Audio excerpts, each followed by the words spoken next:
And here we go. Welcome, everybody. We've got Pat from Pure MTG and Mickey Mouse from Lorcana as well. Bob's been getting some pretty slick pulls. Look at you go, guy. Hey, thank you, Yeah, everybody, for joining us. Thank you, Bob, for joining. yeah, Always great to hang out and have a conversation with you. love it. Love being here. Yeah, Thanks everyone for coming out here on a Saturday evening at shout out to 7 p.m. Eastern. Superfast. We got Solar God. Solar Thank God, everybody for, saying hello. not to be Much confused with appreciated. Solar Games, folks. No, Do not confuse different Solar people. God with Solar Games. Yep, Two totally different dudes. yep, yep. It was like, Got super fast here. He was kind enough to put me on his show this afternoon. Shared a few thoughts, and actually, I even have some positivity for both Lorcana and Magic, and oh, really? Yeah, Symbiotic start via off the with Magic. that. That's always great to hear. Well, first of all, like even since the show this afternoon, I'm going to switch a view here to show I actually have like show and tell tonight. Y'all ready for some show and tell? Ooh, showing and telling. All Don't right, so stand here we up. You go. might So show this too is what I'm much. looking at. This is my Oh, new play yeah. mat that I just Yeah, nice. literally got in, and I am so freaking happy with it. Like that's just dope. That's really nice artwork. Very vivid colors on it. I'm Well, a big fan of that, Bob. and it was my favorite artwork, so much so that I bought these sleeves. I may even Oh, buy the nice. deck box for it, but it just this image, even though I don't really like Captain Hook, I love Peter Pan. It doesn't. The image was just the colors, the palette, the image was just speaking to me, singing to me. Speaking of which, one of the better pulls that Miss Sherry Vegas got was this. I was showing it as we were kind of Mickey tuning in. I don't Mouse. know if you can see it better. This is the cold foiling and a couple things I want to talk about. So, if you don't mind, I'm going to go right out of the gate firing off Yeah, on yeah. Lorcana. No, I'm So down there are some for it. things I This want to is talk about. definitely in the zeitgeist. So this is the cold foiling. I hope you can see it, and to show you a non-cold foil card to show you like the shininess. So this is just a regular card. Well, not quite regular. Pat, you should recognize these. Yeah, yeah, yeah. But you can see the cold foiling. Definitely it pops, but it's not. I love that the cards don't come Yeah, out it's not so like dark too like in Magic. flashy. Yeah, I like With that. like That's definitely a this is good akin to look. foil etching. Yeah, it's Mm. it's it's a good foiling, and more importantly, look at Oh, that, look at ladies and that. Yeah. gentlemen. Jeez That doesn't Louise. get much flatter. I Yeah, mean, that it's is funny. I was just woo showing flat. Bob a card from a different TCG, and unfortunately, they've definitely got a curling problem in that line that they produce. So good to see that Lorcana's got actual quality card production. It would be an absolute travesty for them to put out a product and for it to be all fucked. But on that note, man, those boxes. I assume you've seen video. Oh, nice, So nice. this is what I've been working Yeah. on all week. Was I printed off the STL for this Brave? It's called Brave Little Taylor. I know it was like an old timey Disney one, but I went through and made this. People keep asking, "What are you going to do with it?" I'm going to put it right here. That's what I'm going to do with it. I'm going to look at it. That's exactly what I'm going to do with it. So, Lorcana, lots to talk about. Sorry, I didn't mean to cut you off there. No, no, no. Yeah, there's definitely a whole lot going on with Lorcana. Their big street release for all the box stores and stuff is going to be next week, from what I understand, on September 1st, I think. So we'll definitely see a lot Friday, more yeah. product getting flushed out. Yeah, next Friday. So I wanted to cover just a couple of Nice. quick things while we have attention, because usually it's the early parts of the show. So something I want everybody to be aware of. Number one, from my research that I've been doing, they are going to print the bejesus out of the first chapter. Now that's scuttlebutt, nothing confirmed. I haven't gotten any numbers from anybody, but that is what I am being told. I It's mean, what that's you what were they told. told me at Gen Con. Yeah, when I spoke with one of the Disney Ravensburger reps that was there, they said that they were going to be printing it. It's going to be in all the big box stores and stuff. And that's what all the news outlets and even Disney promotional media has said as well, is that they're going to be carrying it on shopdisney.com. So it's definitely going to be a very available product. Yeah. I would not be buying singles. I would not be going, balls deep into purchasing, pre-ordering product. I would not be paying big money on anything Lorcana at this moment. It's too new. We don't know what the print runs are going to look like. We don't know what their strategy really is. But there are some things I do want to bring to everybody's attention. Number one, the rarities are at the bottom of the cards. This one is the highest rarity. The second highest rarity. The most rare is the enchanted foils, and it has a different symbol. But this is the legendary symbol. And there are 6, legendary, super rare. Oh shit. Enchanted, rare, uncommon, and common are the but what they're gonna do. You've also got the promo stamps. Well, that's what I'm gonna cover here right now. So when you have something, and there is a promo Mickey one, and it has the symbol for D23, right, where this legendary symbol would be. Okay. And what they said is they're never going to print a promo card that is not also available in the set.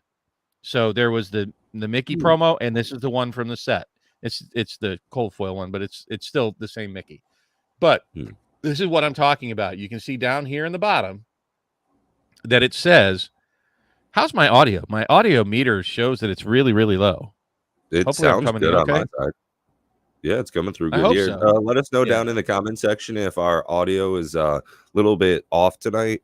I've got to use a different streaming setup than usual, and just let us know if everything sounds good. If not, we're going to continue right along. Thank you. Yeah, I don't know what's going on here. My man. Can the audience hear me? If you could check on that for me. Yeah, Solar God says everything sounds good. Okay. Well, I mean, he might have been responding to you and not me. Might sound good if they can't hear me. Yeah. So you're still a little crackly. I don't know. You're gonna have to look in that, maybe swap cables.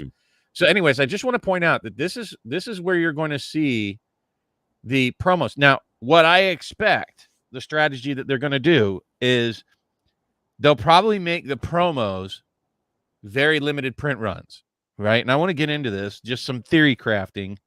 So I don't think that the starter decks, like these, I don't think these are going to be very hard to come by. These are going to be super common to come by, and they do have a random pack inside of them. Now, I do think that there are going to be some SKUs that are going to be far more rare, and I think that's kind of how the collectability is going to roll for this, if I had to guess. This is one of them. I suspect, because I'm not seeing this widely available anywhere. I don't expect big box stores to carry the draft boxes, which, we'll get into the drafting a little later. There are some warts on Lorcana, and hopefully they can fix some of it. But I would expect this to be, and people have said that you might be able to get into the box down here. I'm not going to try too hard because I don't plan on opening this.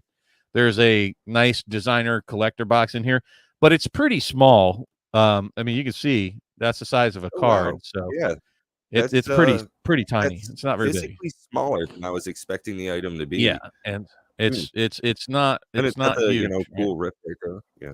Wow. I would suspect that maybe it's not going to hold more than like 500 cards or so. Right. It's just a hair bigger than the bundles from Magic the Gathering. It looks like just actually it's maybe.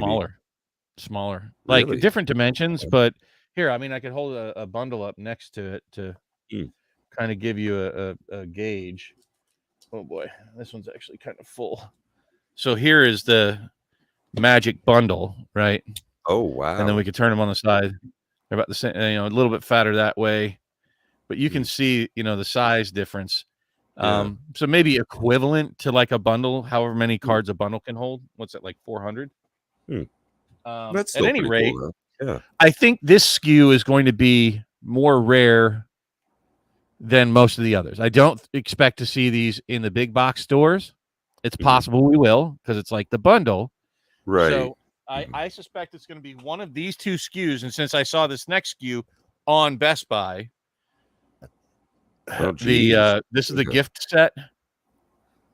That's pretty cool. You get the oversized cards in that, which is something I've always loved with Magic the Gathering. Yeah, I've actually bought one as a birthday present for another enthusiast before. I'll probably buy one every time they have them, because I agree with you. I love the oversized cards. So I'm not going to open these. I have two of these, but I expect the gift sets or the treasure troves, or the Illumineer troves, to be the truly rare things to get your hands on. So if you're going to keep something sealed, this is the one I would recommend. I expect the draft boxes to be widely available starting next week. I think some of the other things that And that's something I definitely wanted to touch on as well with the draft boxes. Like you were saying, since the product is going to have very wide availability and direct and from a lot of reputable retailers as well, with having such a large launch and release, if the product is available, I would suggest making sure that you only go through the most trusted sources, because there are some issues we're seeing now arise with the draft box. Since it's not a sealed item in the normal way, there's no shrink wrap or polyfilm on it. You're actually able to slide packs out of it.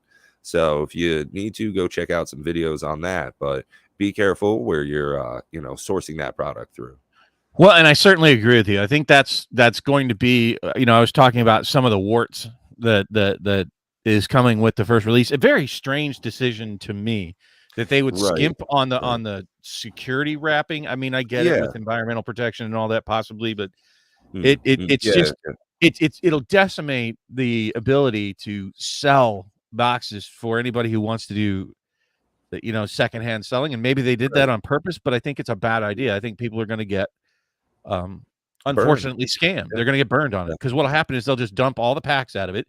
They'll get many, especially if it's going to be widely available, they'll buy cases and cases and cases and cases and start cracking them till they hit the enchanted. And as soon as they hit an enchanted out of a case, screw it, they're just going to put all the other boxes up for sale. They might even go through and open each box until they hit like a big card, a big hit, and then shove all the garbage packs out of it into other boxes and sell those as new boxes. And I think that's really going to sour a lot of people.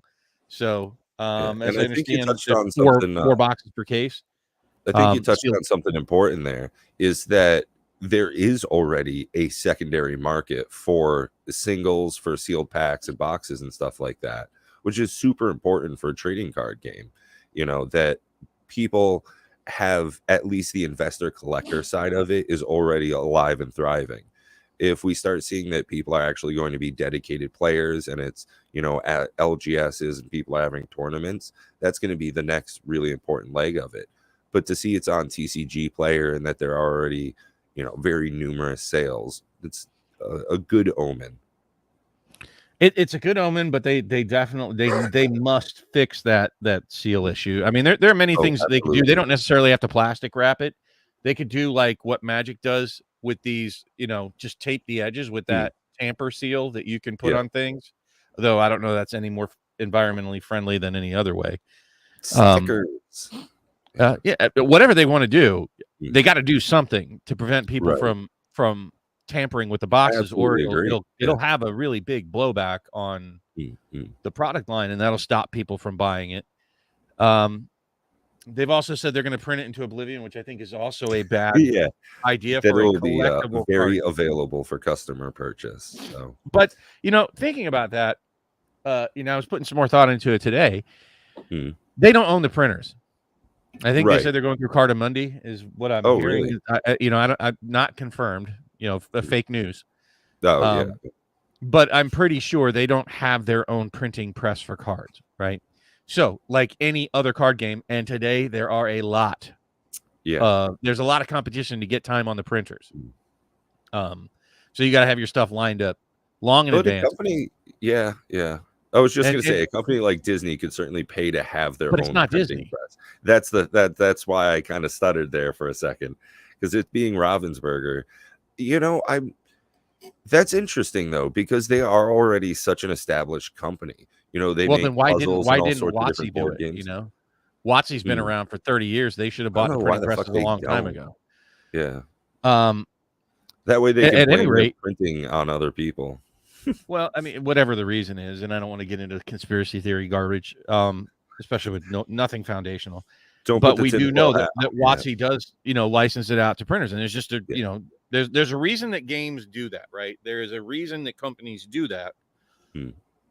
Because they have to deal with MSDSs and all kinds of things for the chemicals that they have to use, not just for the printing, but for cleaning the printing presses after each run, and blah blah blah blah blah. But there's only so much that Ravensburger is going to be able to, or Ravensburger is going to be able to do for reprints, right? They can't just open up the floodgates right at the start. You know, they said that they didn't realize, and I think that's that there would be such a there'd be want such a for the large product. demand. I mean, that seems like bullshit to me. More than likely, they probably sent too small of an order to begin with, and you know that will probably be. I would expect the second print run. It feels much like Flesh and Blood coming here with Monarch, that they're going to go, well, let's print the shit out of the second chapter. But you can't just run right back to the printer and say, hey, fire it up again for the first chapter. They're already, you know, down the line in the queue. And from what I understand, they've already printed out the second chapter and they're working on the third chapter. Like, that's at the printers now, is the third release. And that makes sense. You know, they're because the second release is coming out of Christmas. You know, you got to get them printed. You got to get them signed up for. You got to get them, you know, out to the distributor. You got to get, you know, your commitments and all that. And that's coming out of Christmas, right? We're already at the end of August here, folks. So it's not long when you're talking about supply chain type shit. Look how long it takes you to get just a, you know, single playmat, and it took over a week. No, you make so a good imagine point. Shipping out tens of thousands, if not hundreds of thousands of boxes all across you know, it's the not world. something you can just, you know, do like that, especially during the holidays, man. Shipping goes nuts around the holidays. So I don't think that they're going to be able to just constantly print to demand. Now, what they could do, and it probably would cost them extra, is while they're printing the next set, say, oh, while we have space there, reserve this amount of the print run for more of the first chapter. But it to some extent, you just can't print to infinity. It's just not practical or possible. So there will be a collectability part of this market that they just can't control. But if it's going to be available at the Disney parks, if it's going to be available at the big box stores, if it's going to be available at LGS's and other online retailers, they're probably going to print a good chunk of it. Yeah. Oh, my shit. guess, Yeah. if I had to throw a round number, pulling it out of my butt, I would say somewhere between 150,000 and 250,000 boxes for the first one would be my best guess. Right. I would guess that they would toss it, because literally in one day at Gen Con, they clearly could have sold through 5,000 boxes. Oh, you know? yeah. Oh, yeah. Yeah. And the demand is just there. More available, then it would have been just a better situation. Yeah. Clay wants to mute you. That's funny. But again, you know, there are going to be some rough spots, but you know, take it easy on Ravensburger. This is their first crack at the CCG market. So if they don't get it quite right on this first print run, whether they overprint it, don't put the safety seal on it, the game itself was actually pretty decent. It wasn't, if you're looking to replace Magic, this is not it. It is just a different game. But I'll say this from the community I'm seeing, most of the community I've talked to that's actually excited about it and going and playing it, they're not Magic players. It's not the Magic killer, and it doesn't need to be. It's going to have its own audience all by itself that probably will outstrip Magic. And to that point, I had said that, you know, wow, that is ridiculously priced. But wow. Beverly Hills Walmart? I don't know. But I think interesting though, because it's not even out yet. So how could it be at Walmart for that price? Oh, maybe it's just some early pricing shit behind the scenes. Yeah. And Walmart getting something wrong? Say it ain't so. Yeah, right. But I think that Lorcana will ultimately, you know, I want to kind of dispel this, and I'm going to go on the positive side for both Magic and Lorcana. We were talking about it on Super Fast channel today, kind of about this, and that's all going to change. Don't pay ridiculous prices, folks. Next week things are going to look so different. Right. Yeah, absolutely. But I think that Magic and Lorcana will both be good for each other in a way. There's certainly going to be a number of Magic people like me, like you, that are just in the TCG space. So we pay attention to the TCGs that are coming out. And this is just one of them. I've been talking hype for this for how long now? Like well over a year. Yeah, for sure. Pretty much since the announcement of it. And I Same. was very excited about Yeah. it. Yeah. And I still am. continue to be. Yeah. Yeah. I'm very hopeful. I But definitely here's the thing. am looking forward to I'm looking forward to getting one or two of the starter decks when they're available. I have one LGS in my area and it got wiped out by the flood that we had. So Oh, I'd have to drive at least an that's rough. hour just to be able to hopefully get my hands on one. I mean, I could call them ahead, but yeah, I'll just wait until they're I would just selling them wait till at, next Friday. As a Walmart matter of and fact, Kohl's, Target, and all that shit.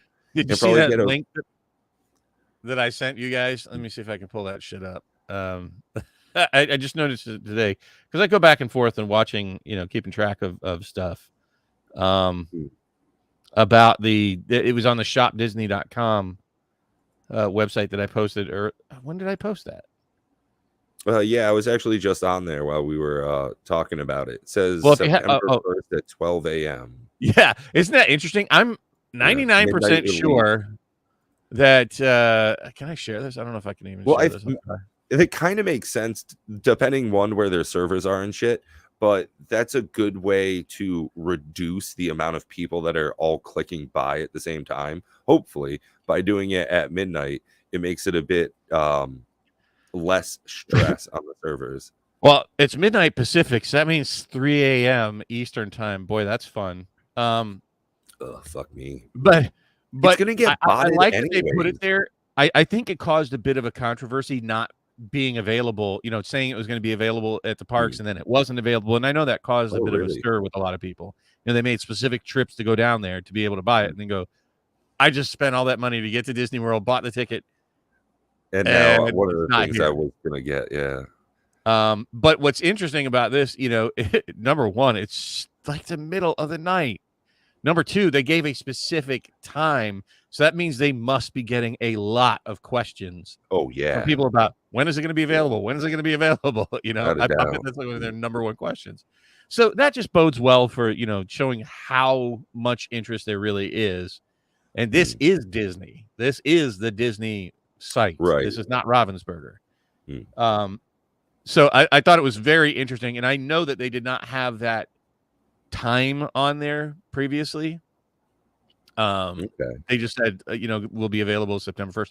So they changed this page like in the last few days. But the way that it's going to be beneficial for both, for Magic, actually, I think Lorcana is going to benefit the other card games more than they're going to benefit it. And the reason I'm going to say that is when I was playing at the LGS, those people hadn't even been to that LGS before. And so they had never seen Magic before. Many of them. Okay, yeah. Only one other person that was there out of the 10 or so people that were there that I saw played Magic at all, ever. One of them had only ever played Pokemon before. Several of them, it was their very first card game, period. So I think for sure, from what I've seen, very small sample size, but I'm going to guess this is probably true in a much wider audience. And it kind of, what tipped me off to thinking about this was on Tortoise's show today when we were talking about women and basically talking about women in Magic. And if you've ever been to a Magic tournament, you know that's not real. But very, very few women in Magic. A lot of plumbers crack, but not very many women. And I'll say this, Lorcana is going to have a much wider feminine demographic for a card game than Magic ever. I totally get you. I was listening to I don't know, Kitchen Table TCG or one of those guys, and he was talking about how his significant other never plays Magic or Yu-Gi-Oh or Pokemon, any of that stuff, but huge Disney family. So this might actually get that person into playing. And I think that that's going to be very wide, is that, this is going to get a lot more people into trading card games, whether it's housewives, grandmas, maybe. That's a bit of a stretch, but you'll definitely get a much younger audience and just a wider audience in general. So I think for TCGs, I think in the long run, Magic's probably going to benefit from this. As a Magic player, I think it's definitely going to be a good thing. I think anything at any store, Oh wow, no, they already have the product out on the shelves. Oh, and they wait, what is that? They have a booster box at Walmart. That is utterly surprising. That is Ooh, shocking show to me, me. show me. Um, yeah, hold on. So yeah, thanks, Coach. Coach, always awesome fan. Thank you so much for being here. So this is very, very interesting to me, actually. Oh boy. So let me pull my keyboard back over here. Let me see if I can. There's some things I want to zoom in on because I was trying to see, well, what is the product that they're actually selling? Because I thought for a second that looked like the Illuminator Trove, but it's clearly not. It's the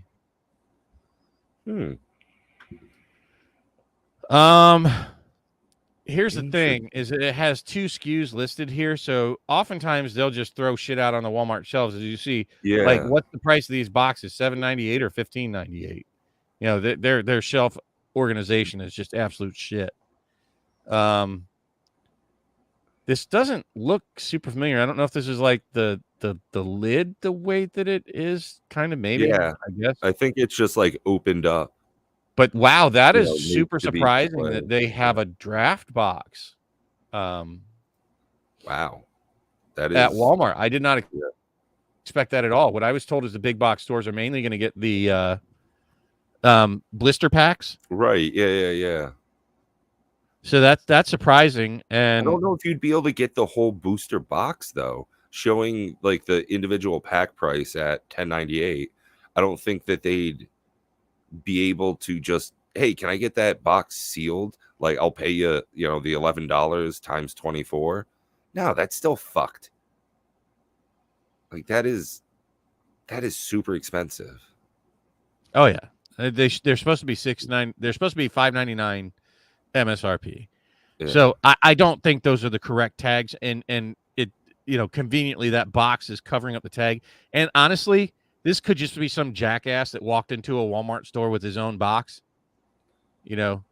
shoved aside some other Well, it looks things. like there's And maybe 2 of them because there's a box behind it too.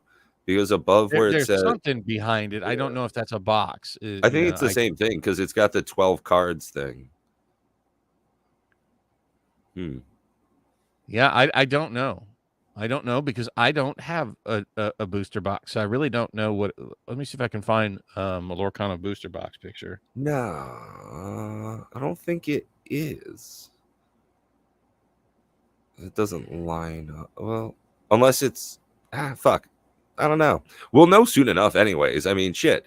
A lot of speculation for stuff that's just gonna come out next week anyway. So I'm probably Yeah, not it even looks. I mean, you might be right. That might be a couple of boxes there. just like Who stacked up knows? sideways or something. Yeah, shit.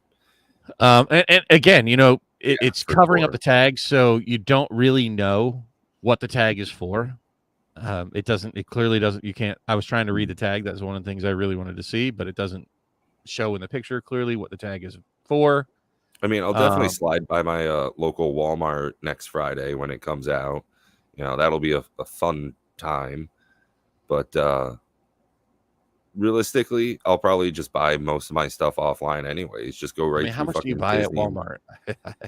Like the only person I know that's a content creator that buys their, well, 2 of them, Joey. Me and Joey Moss. We Hoey grew up in Moist white trash, Bob. I don't know what to tell you. Like Hoey Moist and BBD. Yeah, Joey Moist. With the Moist Boys. But that's interesting. Thank you for that picture. If it's legit, that's an interesting thing that they would have it out a week prior to what the big box stores are supposed to release it on. Yeah. B, the price is just out of whack with what the product is. C, that they have draft boxes, which I was told specifically by an LGS that the big box stores are not getting draft boxes, that they were going to. I've never even seen a picture of the blister packs. So, right. Yeah, me neither, actually. And realistically, that'll be interesting. I expect to be able to just buy booster boxes direct from, retailer resources online. So even if I'm definitely going to order mine in quantities of cases, because I want that shit sealed. I don't want, and I'm definitely not buying from Amazon. As fucked up as they are, no. No, they yeah, with returns, not a chance I'm buying anything from Amazon regarding Lorcana because they don't have the safety seals that make it worthwhile. I might buy like sleeves, you know. And go figure. I'll probably open up my Captain Hook sleeves and it'll be, My Little Pony from like Star City or whatever. But Yeah, actually, I got a pack of those sleeves when I was at Gen Con. I met Liam from the Illumineers and or Illumineers, I think it is, sorry. And we got to talking for a bit and he gave me a pack of the fuck were they? Elsa, I think. Yeah. okay. Well, I mean they're $10, so it's not Yeah. it's not they're not cheap like the cost. I haven't opened them because I don't want to. Yeah, right. Oh, you went way for too it, huh? much. All right, so now you got to spill, Time Capsule. What'd you pay for it? Like I paid $8 for 5 packs. $8 for each for 5 packs at my LGS, which is, it's a raping, but it is what it is on super release. Whoo, 15 days. that'd have been a hard no. Yeah. But I mean, you're paying a premium for getting out of the gate first, and don't hold it against the game. You are Richie, our professional thing hitter out there. So, at any rate, I do think. Speaking of which, I got to make sure to like this video on YouTube. All right. Wow, the decks. I'm hearing should be like around 16 to 20. Fuck that noise guy. Yeah, decks for $30. The Trove was 150. Get bent, LGS no, they're owner. $50, Like, honestly, dude. Yeah, man, my hair looks great. God damn, that it guy does look. did I told you, great great haircut, bro. You gotta give that person a tip. Okay, no joke. This is the second time I've gone to this guy. The last time I got laid that night because I just Here's got the magic touch. Yeah, what's funny though is going. we just talk about video games the whole freaking time that he's cutting my hair. Last time we talked about Elden Ring for like 30 Time Capsule. Now you're minutes. punishing us. Stick around for the show, then go to your LGS and piss on his doorstep. He's gonna go and just punch him. Yeah. All right. It's like, go back. Haley Bob told me you ripped me the fuck off. Like, I'm returning see it right now. I opened it and there weren't anything good in here. Yeah, did you at least get something good? Yeah. Oh, speaking of that, so I'm already gonna know what the good card was out of the very first Lorcana pack that I ever opened. Yeah. I'll never forget it for Sherry Vegas either. So my first pull, and Coach, I didn't get to watch your video. I need to go watch that. Did you? I heard you open some Lorcana today. I saw that you opened an Elsa. I'm sorry, a Belle, which is that's what I opened in my very first pack during the tournament. I was like, oh shit, that's like one of the very few cards I was looking at. I really wanted. Oh wow, it's gonna happen, Time Capsule. It's really gonna happen. I would hold off. Don't get too excited. Don't get mad at the game. There's gonna be shit boxes. Right. Right now it's not. It's not on Ravensburger or Disney. What's going on right now? It's only in the scheduling with the decision to release 2 weeks ahead of time to LGSs so that they can make their extra on people that are so want of the product. Whereas, I mean, it's kind of a good way to do it. I think that's a nice treat for. Oh, they're doing lots of stuff to support the LGSs. There's going to be pins that you can only get from being in a league. There's going to be promo cards that you can only get from being in a league, and I think that's where the money's going to be. So they're basically doing what WotC should have been doing for the LGSs for a long time. Right? So yeah. Very big kudos. They were extra fucking it up by doing it online first. Okay, you can play on Arena 2 weeks ahead of time. Well, you can play for free. I mean, and I haven't seen them butt stomp people. There are simulators for Lorcana, right? So my first pack had a Belle in it, and Belle is an awesome card. She ramps, and she once you get to 10, it's like a threshold. She has 5 lore questing. right? Which is just Oh, huge. wow. That's like almost busted. He has a And box. the It's first on pack that the- Sherry Vegas opened, I kid you not, I shit you not, the very first pack she opened, she got an enchanted genie. Like the Oh, very yeah. first pack, and I'm like, and Very then I'm nice. like, oh, you're not gonna get shit else. And then she got Yeah. the cold foil Mickey, and she got, oh, she also got Rapunzel, which is like a $50 card at the moment. You know, she pulled Hey, a Prague. Lilo, which is a big card for a Oh, rare. yeah. Yeah. Yeah, you know, she was just hitting hit it, and she only Yeah. opened like 8 total packs. Yeah. And got that out of 8 total. And I watched this LGS. It was a big LGS with 24 people that were there day one to play. Mhm. And out of 24 people, and they had 3 packs each to open, plus the 1 pack inside of each of their starter decks. Oh, yeah. Yeah. Yeah. None of them pulled an enchanted foil. Oh.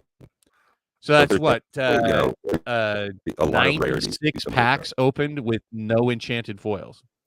Wow. So Which I guess is like your good mic's that doing it's its thing again. difficult to get cards. You know, that there is a chase in some sense. That's phenomenal. It's weird to me that there are 6 different rarities. That's a little bit of a pain in the ass, but whatever. Their foils are flat, so fuck off, guys. Well, and what I mean, whatever. Like the enchanted is almost not a rarity. It's basically just a variant, and they only have really kind of one. Okay. That, you know, has alternate art. At any rate, I'm not saying that the enchanted are that rare and it should be like that chased. I think with the amount they're going to print this, and they're going to be in, they only have really basically one SKU for like types of boxes you can buy. Yeah, you just have the draft boxes. Basically, it. I mean, you have the Trove, but that just has draft packs in it. You have the gift box, but that has draft packs in it, and you have the starter decks, which just has the draft packs in it. So pretty much, Right. you only can pull the enchanted foils from draft packs. Yeah, What it does say that's to me, really the though, only product that seems to exist. Yeah. is, you know, I wonder if that they'll ever do it. whatever you see online with people opening and how great or how shitty or whatever, you know, just like any card game in reality, you're going to have like we're never going to probably open a series of 8 packs and have those wonderful of pulls in just 8 packs, right? Right. That's Yeah. probably never going to happen again. But for every one of those people that has that kind of moment with just, you know, 1/3 of a box, essentially, that means there's probably going to be 2 or 3 cases that are just complete ass. And people are going to have a really bad experience with no enchanteds, no big hits. Yeah. And that's the nature of TCG random pack gambling. That is just the way it's going to roll. If you want a specific card, I'm going to tell you right now, like any other game, buy the singles. Buy singles, baby. Yeah, go on Like, TCG Player cracking because buy fucking singles. Yeah, like I said, it's a supported game, so it's great to see. But I wouldn't buy them now. No, right? Yeah. Wait a month. Don't buy them right now. You're in the stupid hype period. At a minimum, if you can't wait 3 months, at least wait 3 weeks. You know, for your singles. Because I you know, the story is going to change hard next Friday. You know, once they rip the lid off and it's widely available everywhere, look out. You know, prices are going to go immediately, and they're going to print the shit out of it. So that means, don't expect this to be a game that you're speculating on making a ton of money. It's just like, I don't know what's going to happen with like the promo type stuff. We'll have to wait and see. Hey man, but don't get into it just going, I'm going to make $1 million, because you're probably going to lose your ass if you go in with that strategy. Buy, just like I recommend with Magic, whatever you're comfortable having and don't mind being stuck with. Right? First off, don't buy anything you can't afford, period, whether it's Magic or not. Right? Secondly, don't get too excited about it, you know, taking off to the moon and buying craziness like this. Wait for it. Yep. I don't know that it'll all go shapoofy and in what time frame, because I think ultimately, clearly, they're going to have to stop printing the first chapter at some point. And if the game survives, just like any other game, you know, there'll be a crap ton of these cards available for a while, and then they'll become more rare. And the first OG stuff and the things that were hard to come by, like these promos. They'll eventually 5 years, 10 years down the road, when people just didn't even know about Lorcana, didn't know how that it existed, didn't have the money at the time, whatever. Typically the OG in something becomes the most valuable, but not really, because look at the dead game Star Wars Destiny. Yeah. The most expensive cards actually come out of the last set before it went out of print, because they had such a small print run for the last set. And actually the worst priced cards are out of the original box. So the OG box for Star Wars Destiny was, it's actually it's the Fallen Empires. It's the crap one. Nobody wants it. So yeah, I definitely at any agree rate, that the promos are going to hold value. That's actually why I sent you in to get graded. So they're actually already in the assembly process and QA checking. So I'll probably get those back in the next week or so. That'll be interesting. I've never gotten a card graded before, so it's just an interesting experience to go and have that all done and shit. That'll be cool. I think you should document your journey. Yeah, right. So again, I don't want to be all Lorcana all the time. I know many people are super stoked about Wilds of Eldraine, and I'll be honest with you, I'm not. Oh? No. They've broken me. And until I see some sort of change in WotC, I can't get excited about anything. It doesn't matter. Like, do they have super powerful cards? Cool. Yeah. How does that affect me when I'm trying to play more casual in Magic to begin with?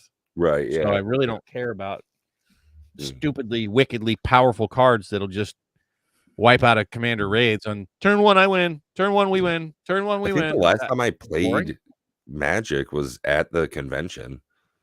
So yeah, I mean, definitely. I certainly don't want to play competitive toxic Magic. That's just not me. Yeah, I'm not very competitive. So I'm not really super hyped about more powerful cards. Cool. Don't care. And I'm sure they'll go up and they'll spike, and then they'll get reprinted, and people will be like, exactly. I don't know my value. I think there's that new definition period of Magic. So like that's what I was gonna get at, is that to call it a standard set, it's not the standard format. A standard set is it has really powerful cards in it that tank the fucking prices right off the bat, and it gets reprinted till the ground's gone. Yeah, like that's what a new standard set is. Like Dominaria Remastered, that's a standard set in that they took all your fucking money, the prices dropped, and now it's on fire sale as cheap as you can get it. Well, it's certainly not at Masters prices of any sort, so I don't. Yeah, and it just shows. Like, anyways, I don't want to get into Commander Masters. God, what a distasteful product line. I said it like as soon as they announced that shit, I was like, oof. Once I saw the prices, I bought zero. I own zero Commander. Yeah, same. Yeah. I thought you bought the the Sliver decks. No, I didn't buy any of that shit. I thought you were like buying the Sliver decks, and I was going to. But then I thought second about it. It's like, well, why would I own the real cards? It doesn't really matter to me. I could just proxy the whole fucking deck for half the price. And it's like, meh. I hate to say it, and I don't want to just keep coming on and pooping on Magic. I'm hyped at least that it's back in Halloween time, which is a time I usually think of Magic. And if Pause you're watching this, I love seeing my pumpkins on my cards. I love the Scarecrow cards. I love the just Halloween feel. We need to make a Halloween boss for like a Headless Horseman kind of raid boss for Commander Raids, some sort of Halloween boss. And Solar God's playing some sorcery, huh? Interesting. I can't say I was particularly into what I've seen of the game so far. I've seen a couple of gameplay videos, and I don't really think it's for me. And honestly, the artwork's kind of meh. I'll be honest. But artwork is so subjective. We've had this conversation a lot behind the scenes, Matt, Bob, and myself, about how certain TCGs have a certain look, and it's super thematic to stick to it. Holy schmecks! Are you kidding? Look at that. Okay, ding, ding. We need some sort of sound effect. Yeah, right. Is there a thing? Our first member for a full month is Cosmic Seed supporting it. Yeah, boy. Do I have a, Thank you, sir. Thank you. just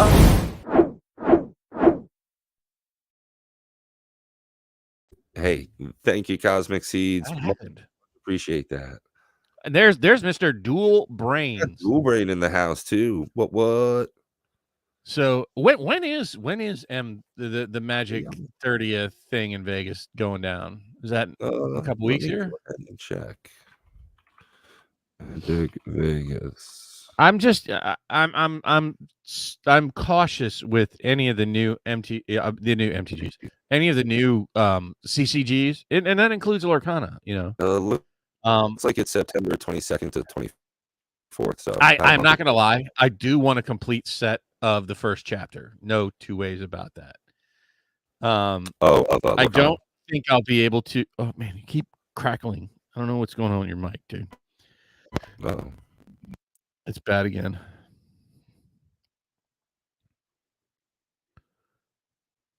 But I'm gonna buy probably more than I should. I think you're still crackling. Oh damn, man! Nope, right, you're I'm clear gonna at the switch moment. boards. Yeah, bear with me for a minute. So, I'm a little cautious on buying any of the meta zoos.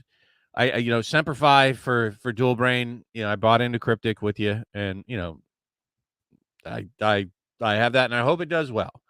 I'm probably not buying any more of it, but I bought that. It was more out of my friendship with Dual Brain than anything else. Really not interested at all in sorcery. I bought 0 of that. Flesh and Blood. I have some of it, but it just has not drugged me. I've looked at the cards and I get the concept of the game, and for some reason I'm not interested in building a deck. I'm just not. With Lorcana, I actually was. I still keep looking at deck techs and watching people play, and I'm like, huh. All right. Take care, Cosmic. Thanks again. You're the man. Our first member for a full month, folks. Looking at him. Oh snap. I am jealous of you guys getting together in Vegas again. Unfortunately, I was such a shapoopy in Indianapolis for Pat that just old man complaining about my feet the whole time. Yeah. It was very sad for me. I need to get drugs so I don't have to worry about that shit again. Hey, that's my forte. We could have talked, Bob. Yeah, unfortunately, I'd have been asleep at one of them tables. Yeah, right. I got a headache and I'm just gonna take a nap here. So I got to figure something out for the. I definitely did see people sleeping at the convention hall. Well, yeah, I don't want to get into that. But it was such a good time getting together with the folks in Vegas, and I'll say that about Lorcana too. So far the thing that I've really enjoyed the most, and was so super surprised when I went to go play, I was really happy to be there playing with those folks. And what was funny is none of them even knew how to play. They were coming to a daggum release event, and some of them drove 45 minutes to an hour to get to the store. Wow. And they didn't even know how to play. They didn't know the rules of the game. They didn't know nothing. I had to explain just from my real scant knowledge, and I am not a pro sauce at this at any rate. I haven't been I wish I could make it too. Devouring it. Yeah, having just gone out to Indianapolis wasn't the cheapest of things in the world. I'll be honest though. Plus, I burned up a lot of my fucking vacation time recently. I think we could organize something to get together that we don't have to worry about events at the con and that kind of thing. And we could organize something that would be just as fun, and we don't have to pay the exorbitant prices, and we can just chill together the whole time. Arthurian Legends, huh? Is that the next set that's supposed to come out or something? That's pretty cool. That's a cool idea. I'm not gonna lie about that. I love Arthurian stuff. Read up on it, and I've watched a bunch of documentaries. But I would love to get together with folks. Maybe try to find, who knows? Maybe we'll all go down to Disney World together and get a promo card. Get the fuck right off. I'm never going to Disneyland World, any of that shit. I might go to the Nintendo park if I ever go to Japan. That'd be cool. I keep putting thoughts into BobCon. Somebody mentioned it once upon a time, and we'll see. It'll be an invite-only event, though. Oh, nice. But yeah, up here in Cleveland, It shouldn't be that hard to get up here, and things aren't that super pricey in this area. Right. We're in the middle of America. Right. Yeah. I don't know why they say Midwest when I'm on East Coast time. That makes no sense. But I definitely feel that no matter which game it is at this point, it's Brian's in for BobCon. The best part of the game. It doesn't matter what it is.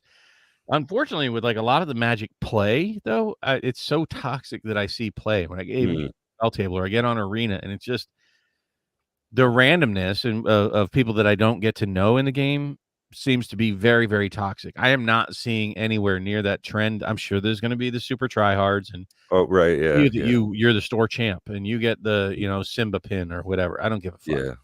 Yeah, I just want to go have a good time. I just want to play. Coach says he's hell no, Coach. You get a VIP pass to BobCon. Right. What are you talking about, buddy? You get the extra cushy folding chair. I agree to an extent, Solar God, but there can be like what Pat said, there can be that one asshat that's having the fucking time of his life and doesn't realize that or doesn't care that he's making it miserable for everybody else in the room. And everybody else, he's like, well, I'm playing a Scar deck. I've got to be the villain here. Nah, I don't know about that. But it's a happier sort of medium, the Disney world, the Disney IPs. I like that. I'm assuming they're going to branch out into some of the other IPs here soon. We didn't see any Pinocchio. Maybe there is. I don't know. Shit, I don't know all the cards. I'm not that hardcore into it. And Jiminy Cricket. And just so many different things that they can get into. Absolutely. And different like versions as well. Like Goofy from the old cartoons versus new stuff. Yeah, absolutely. I'm sure they're gonna have a black and white era box. When you say weird stuff, Ed, do you mean like Vegas has lots of weird stuff, Ed? Yeah. There's a lot of freaky stuff out there. Plus, you can just go out into the desert and find some extra weird happenings. Vegas is the place where you go look for weird stuff. Vegas just shouldn't exist. Like I watched a documentary on like why is Vegas a city? Like why did people build that in the middle of the freaking desert? I don't get it, man. Like, honestly, like why? Dude, and it was Mormons, right? They were like running from oppression and being shot everywhere else, and then they get in the middle of the desert and go, "Yep, this is it." Like, don't get me wrong. Like they're the Mormons I know are honestly really nice people. I was actually baptized Mormon. They like a lot of it is just okay. You can't have Mountain Dew. Like they don't like push any of their beliefs on me any more than any other religious person. So I had to not be Mormon anymore. My family was big in the Mormon church. I just couldn't do it. Right. Yeah. It is too hellfire and brimstone for me. Yeah. Like if you go into the first time I went into a Baptist church, holy shit, I was like, whoa. It was like a carnival show. They're dancing around and singing and yelling and hallelujahs and if you go into like a Mormon church and you sit there on a Sunday, it's like shh. Shh. It's very strict. Yeah, let your weird light shine, brother. Yeah. And I just couldn't do it. I'm not that strict. But I agree with you. People talking about polygamists. Yeah, there's that sect of them. But guess what? There's Christians that fucking do the snake worship and like all kinds of different weird shit in any religion. And they are generally nice people. But one of the beliefs that they have, unlike most of the other Christian faiths, that as far as I understand it, and I'm like a religious retard, they basically have this concept that you're forgiven for your sins one time when you're baptized, and that's it. Oh, and then you beg for forgiveness, but your soul is essentially stained, and that's supposed to stick with you so that it reminds you the next time if you stole something that God's watching and he's not going to forgive you. And it's like, oh shit, that like, wow. Whereas like the Catholic Church, my cousins were Catholic, and I'm like, this is fucked up. They go out and fuck up every week, and all they got to do is Hail Marys and shit, and it's all done. It's all good. I'm like, well, that seems weird. Your little wine in your wafer. Yeah. Oh, I'm sorry I stabbed your mom. It's like, but, okay, you're forgiven. What? Like I got born again. Like, every week. And I'm like, okay, that seems weird. Anyways, religions are just weird to me. No offense to our religious folks out there. See, that's I'm why I don't agnostic, believe in by the much. way. What I do believe is that Baldur's Gate 3 is just like the best game ever. I've been cracking away at that. I think I'm about to hit like 75 hours, and it's just getting better every session I play. My God. It's Yeah, so I mean, fun. it's cracking all kinds of records from what I understand. Yeah, dude. I think for like a week or so, it was the #1 rated PC game of all time on like Metacritic and another site. And then it's now just tied for the best PC game of all time. It's absolutely killer. It's like playing Dungeons and Dragons, but gamified on a computer. Super cool. Yeah, I watched it and I tried to get into it. And it just was not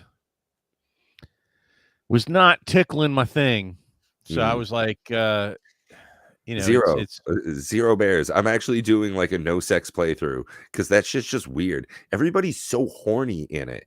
It's really uncomfortable. Like, well, that's the world, man. what- The I'm not seeing the much of world is that. horny. Unfortunately, I'm not seeing that. That's a thing in my world. Yeah. But anyways, Pat, they're horny. They're just not horny for you, buddy. you're right.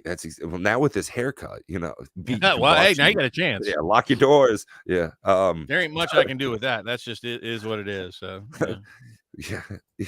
what's the saying? Me so horny. But it's super fun. The companionship is like a separate thing. I don't really care for that in like most video games in general. The romance. I like it in paths and all that. SWOTR. What's that? I like it in SWOTR. Star Wars: The Old Republic. Me love you Yeah. wrong time. Yeah. Yeah. But it's so That's much terrible. like entertainment value. I'm going to be playing hundreds and hundreds of hours of this game over the next years, and mods are already coming out for it. There's a lot of additional content getting packed into it, so I think it's definitely going to be really community driven behind the scenes and looking to be a continuing fun time. And Starfield comes out next week too, so we're kind of blessed as far as being gamers goes right now. Yeah, I mean, I don't really. I'm kind of in a lull in all games at the moment. Mhm. And that even includes Lorcana. I'm looking at it more from just I want to get my hands on the products. I want to put it on my shelf so I can look at it.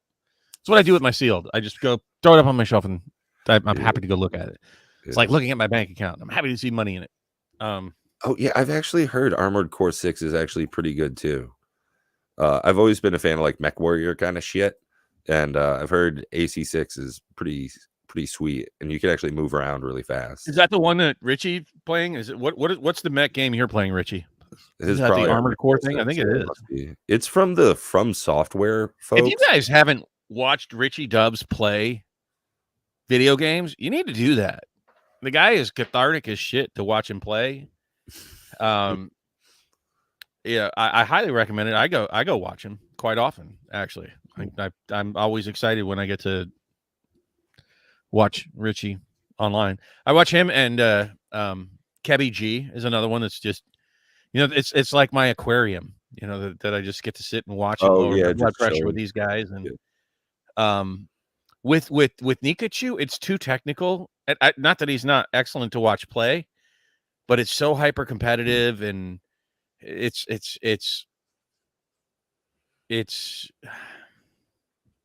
makes me nervous watching Nikachu play. I don't really watch Magic go check out videos. Yeah. It has to be something that really jumps out, something special, like when they did all 4 of the Lord of the Rings decks like all at the same time. I thought that was cool. Same thing with Dual Brain. You're not allowed to try anything until you try Commander Raids, my friend. Yeah, dude. If you have time to play Starfield, you have time to grab a precon and come throw down on some damn Commander Raids with us. Super true, though. It's super true, Ed. You too, Coach. Don't think I'm not seeing you too, buddy. If you guys can have this camera angle to look down on your play mats, you can play Star Citizen. It's not a real game, man. Is that game ever going to be released? Not a real game. Yeah. Good afternoon. It's 8 p.m., Robert. Hey, what's up, Robert? Robert and I had a rather long talk recently, and I feel bad that I influenced him to like buy less Magic. It's like, oh, I feel bad. I don't. Yo, right? He plays all slab. You know, when I give my take on Magic or any other game, see, you're saying I want to play Star Citizen, but you don't have the time to play Commander Raids. Do you understand what I'm saying? How that's logically inconsistent. But and I know as a new dad, yeah, time is tough. Right. You know, I just want to make sure that people at least hear what I have to say about a game, at least those that care to listen. And if you don't care to listen, fine, you know. I got to make sure your to money. stir my soup. I'll be back in just a minute. So, you know, I'll say what I'm going to say about any game, you know, Lorcana included. You know, I'm a little hesitant with the amount that they're talking about printing to demand, printing until, you know, the cows come home is essentially the vibe that I'm getting. They're not giving any numbers, though I think all games should. Kudos still to Flesh and Blood for posting their production numbers. I think that would go a long way for WotC to post their well, that's because I lean back and my big belly shows the whole thing now, so you can see it. But you know, make your decisions based off of that. I'm not saying don't buy any game. I'm saying you shouldn't if you don't have your finances in order. That's a bad idea. But you also shouldn't be eating out. You shouldn't be ordering things you can't afford, period. And, you know, we can get into finances at some point, but I think that would make most of you sign off and go watch somebody else. So I don't want to sit and talk to myself about finances. But as far as, you know, Richie, I want to get into that a little bit because I'm you know, I'm going to keep beating that Lorcana drum. Ugh. I just love that as just the aesthetic of it, the funness of this card, of the feel of the game. You know, that is just, that is something I want to embrace. It helps my blood pressure, which I need to, you know, work on. Yeah, you and me. And I want to get a full set at a minimum, and I'm debating on getting like a full play set.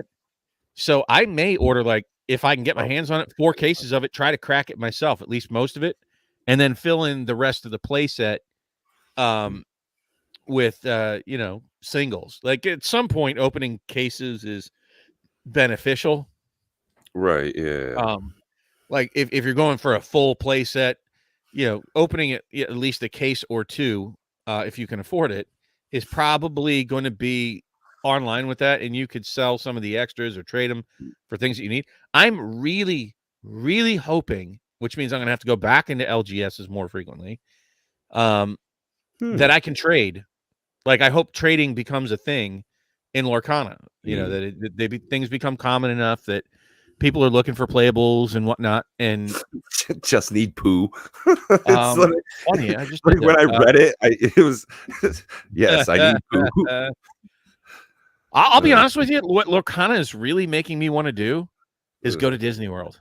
I'm not lying at all. Like, I just want to go. I just want to go now. I want to go and ride on the train and get on the Jungle Cruise and go into the Haunted Mansion. I do want to take a train ride, as you can see by like my background here.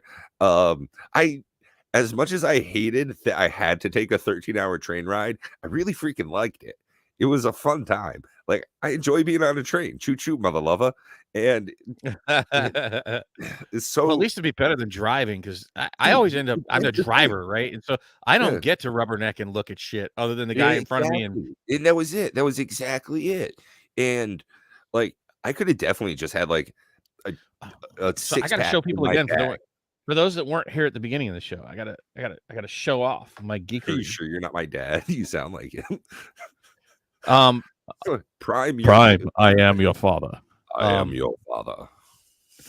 So for those of you that didn't get to see it, my newest prized possession as of today, as of just a couple of hours ago, my friends, there it is. That's my new jam, right? Black stitching on the edges and all. Is like about $22 or so for it. I just went and grabbed the image and put it in a thing on Amazon for 20 something bucks. Took 8 days, and there she blows, folks. I just dig this image. I dig the whole vibe. I'm going to use the shit out of this playing whatever game, and I love it. I think that's This art out of all of them really spoke to me. But this one also I love. But when I tried to put it on like a playmat, it just didn't like. I think the layout of the card makes it just so much like the colors all blending together here. Just really visually appealing to me. This card just has a really great visual appeal. But then when I just got the image alone and tried to put it on a playmat, I was like, I'm not as in love with it as I am with the card layout. I don't know how else to put that. But yeah, this was super happy for me to get this today. I'm super happy that it came out well. Pat, I told you I was making some of those custom boxes. Oh yeah, and it's missing the major piece of art. Like I looked at the review, so they're printing up the whole boxes with no cover on it. I was thinking the same thing, Captain Blade. Like it kind of does, because it's not a hook, not so much. It's like a scimitar for an arm. It looks dope though. Like I cannot. I don't care. It's it just right. The whole thing appealed to me. Good Yo, call. what's up, Hillbilly? Hey, what up, So Hillbilly? here's that playmat I was talking about earlier, Hillbilly, that I just ordered and had custom made, kind of like I had this one custom made. This is the last one I had custom made before this. Just love. This is Reject from Strixhaven, and I just really dig this artwork. So now it's going to be Captain Hook for a while on my play area here. I got to get some of those puppies done. Right? I gotta get. I don't know what that means, but are we going to get demonetized for that?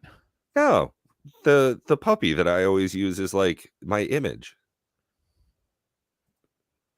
That one. Oh, puppy. Yeah. I thought you said you had to have some puffies done. I'm like, I don't know what that is. I don't know what that is. It's scaring me. No, he goes by Sean Combs again now. He's not Puffy anymore. Or is he P. Diddy again? I never know with these rappers. God, I'm not gonna lie. What do you guys think? I was thinking if I go to if the next Lorcana event I go to, I just take this Joker and put it out on the table, just as like an intimidation factor. What do you think? Bring it, bitches! I got Mickey on my side. Well, that's pretty slick. I'm really happy with how it turned out because I know all the flaws on it. It really is crappy. I could point out all the crappy parts of it if you looked at it. But just, sitting back and looking at it like this, I'm super happy with it.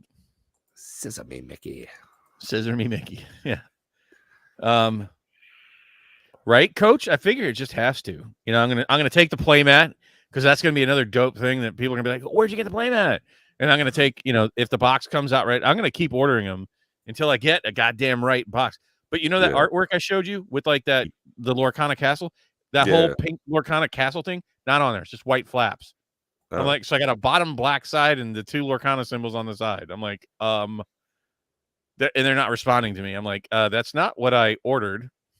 So we'll see. I think it's going to be a white box on 3 sides, and then the bottom is going to be black and just the 2 Lorcana symbols on the end. And I'm going to have 25 of those goddamn things. Jeez. But the box looks slick. So I found a couple of sites actually that you can, make custom, storage boxes like this where you can put images on it. And I did that. So just if you can imagine, so like the main Lorcana picture, I had it wrapping around the front, the top, and the back here, and then on the sides, I just had the Lorcana symbols, that round Lorcana symbol, and the bottom was black.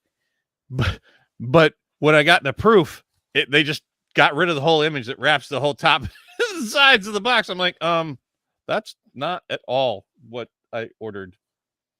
So I'm going to custom make some boxes. It's not cheap to do it. It was like $125 for that order. So, yeah. Well, if they fuck it up bad, I don't really want to be passing it around. Like, there's other websites. I'm like, I don't want to.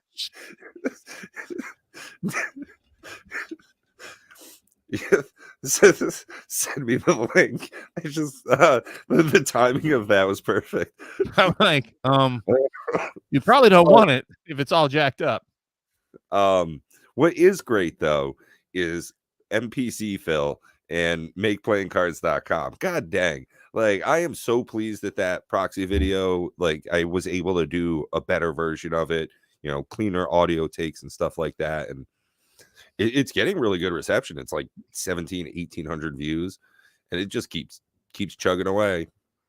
I'm Everybody a who's, little. check that out. What am I missing out on time capsules? Yeah, they're ripping people off. Said they have to sell for TCG player. But are you at the store? Did you really go to the store, bro? God damn, that's dedication, man. Wow, time capsule. Are you really in the store right now? Wow.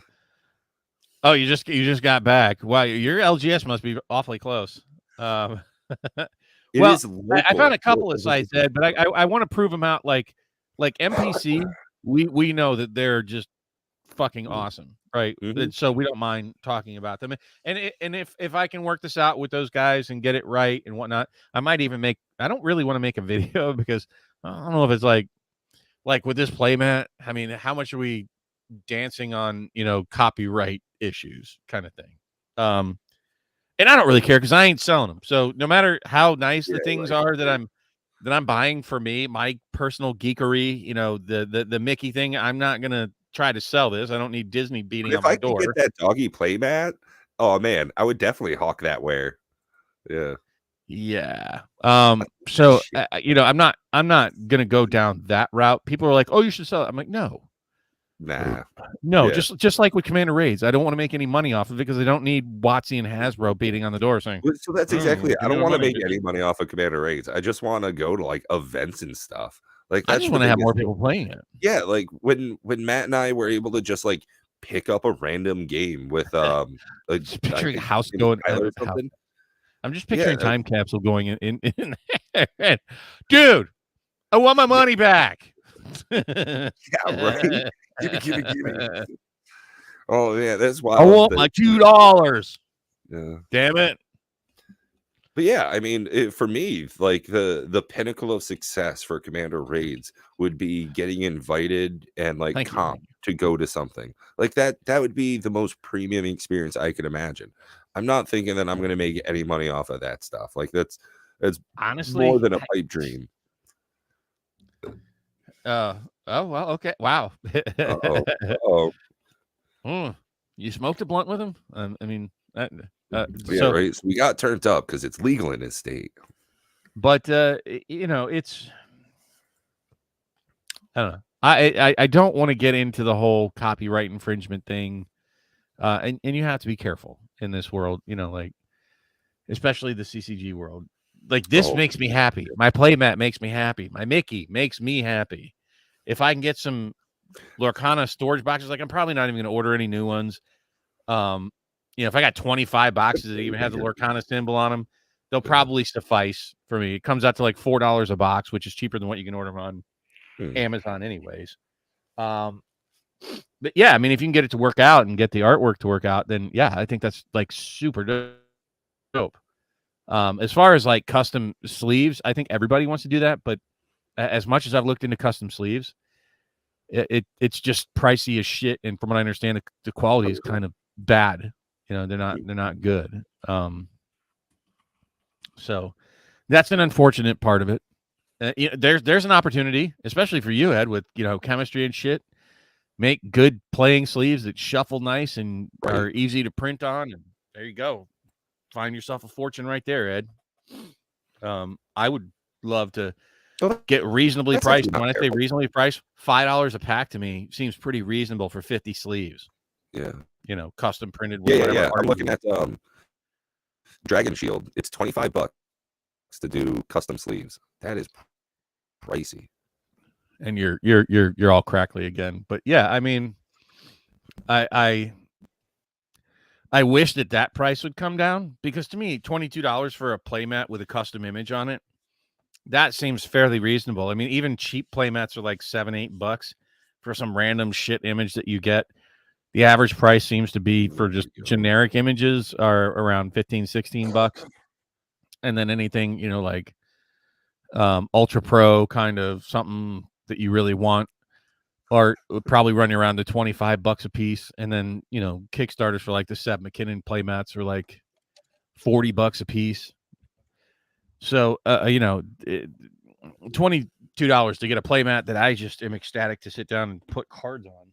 is Yeah, really that's very fair. exciting for me. I mean, I would definitely pay $25 to get a playmat of that freaking puppy. Absolutely. Like, Well, hands and this one, down. you can get them for like 16, $17, which comes to like $18 with taxes and shipping. That doesn't have the stitching around the Oh, edges, that but I really like the right, yeah, stitching yeah, around yeah. Mhm. Yeah, for there. sure. Yo, Prime, what do you have for a computer that you come on. Yeah, if anybody wants, yeah, Prime, put the link down below. See if you can get any help there. Everybody help them out. Everybody help everybody out. I'm fine with that. But Oh, dude, Coach, Hillbilly, you're preaching to so the I want to choir, say bro. this. Uh, Like I need you as go you get ahead. older, and I'll give you all like hopefully a vantage that you Yeah. can embrace. So I came up in the era that you guys probably look back at, and Hillbilly, you probably remember this as well as I do. That coming up in the 70s and 80s, people were very unkind to the Dungeons and Dragons folks, the nerds, that like even playing video games. I'm going to tell you right now, when you played Mm. video games, people saw you as very geeky, very nerdy, and people were really kind of vicious. I'm kind of a stout little guy, and I've been in more than one tussle. I'm kind of a feisty nerd, but I've always been a nerd, and it was not a good era to be a nerd in the 70s and 80s, and even for a good chunk of the 90s.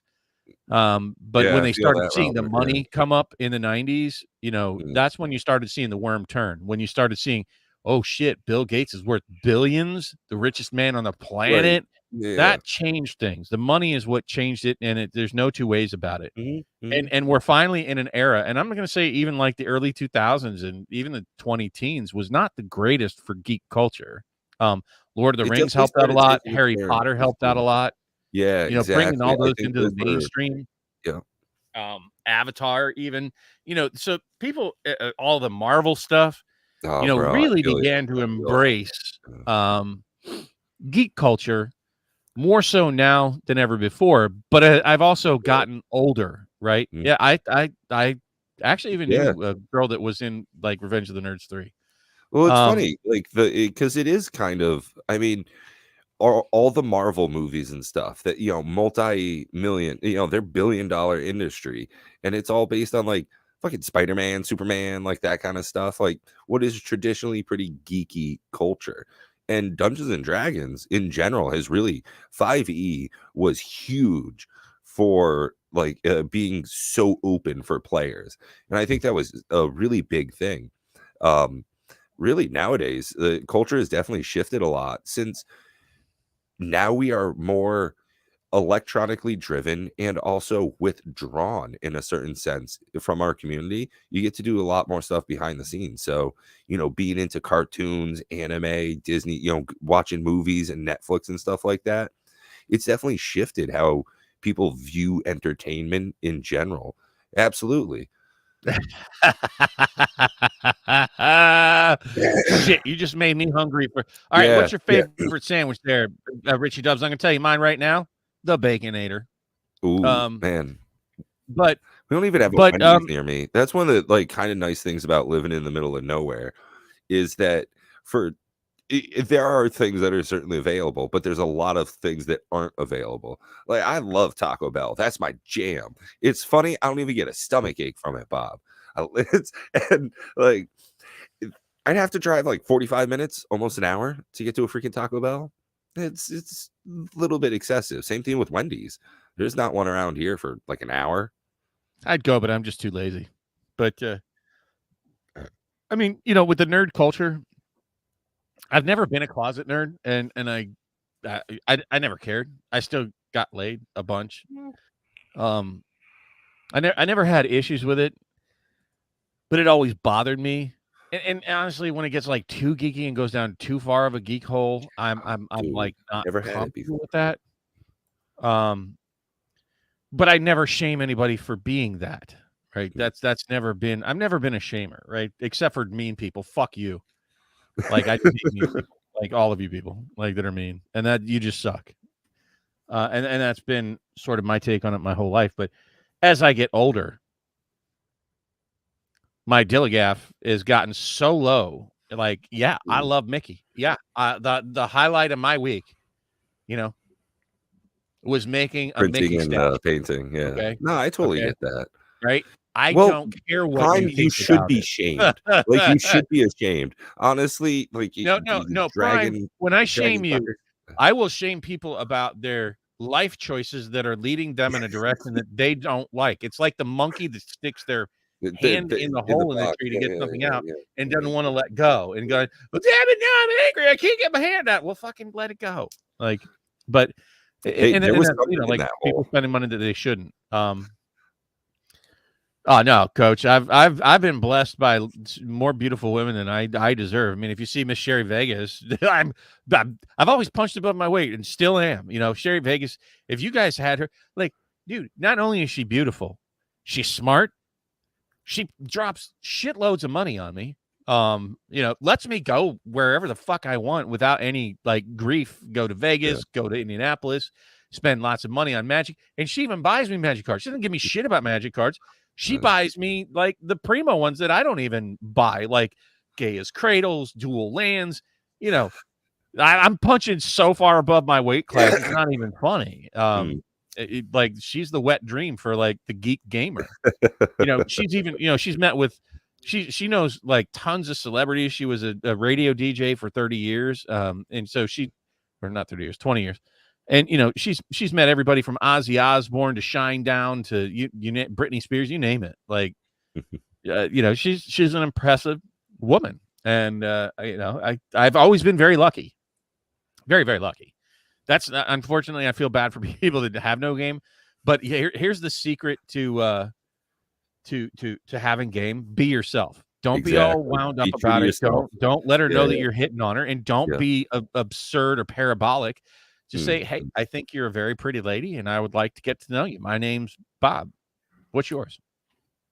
It's that simple. Line I use.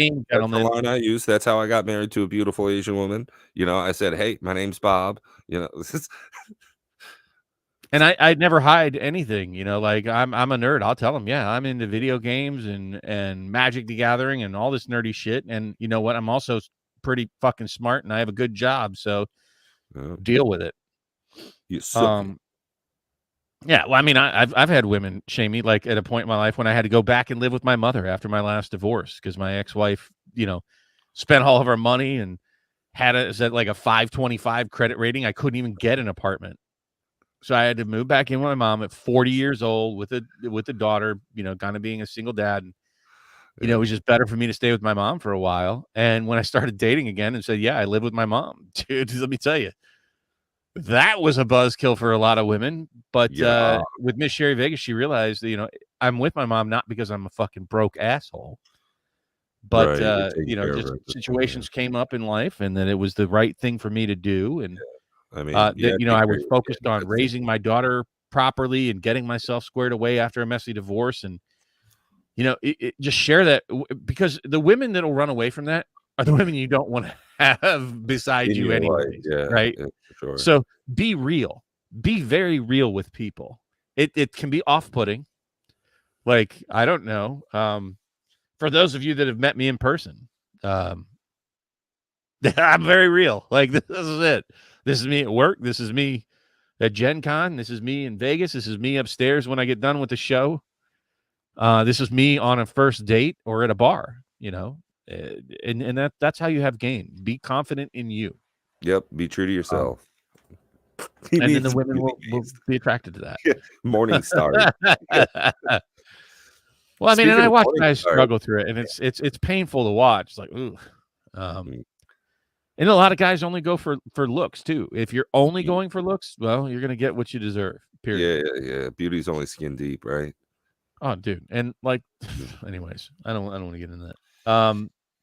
Yes, lots of weird topics tonight, folks. Yes. And I'm trying to keep it positive. And like I said, I really thought that, you know, with Magic, you know, the holidays coming up for me, Halloween is a holiday, and Magic tends to lean into that. You know, they have lots of like Halloween-ish type of cards, and you know, embrace the things that you can. I'll be honest with you. Do you want to know what the thing I want most about? It's funny. I want a collector box of Wild of Eldraine, and let's see if anybody can figure out why. And we'll give you know, people in the audience time to Yeah. to respond. And you too, Pat. He's gonna be a thinker. I enjoy fall. I definitely enjoy fall. I think, the reason that you're looking forward to the Wilds Drain stuff is that it is very storybook. I think that's your thing. The Ginger Brute.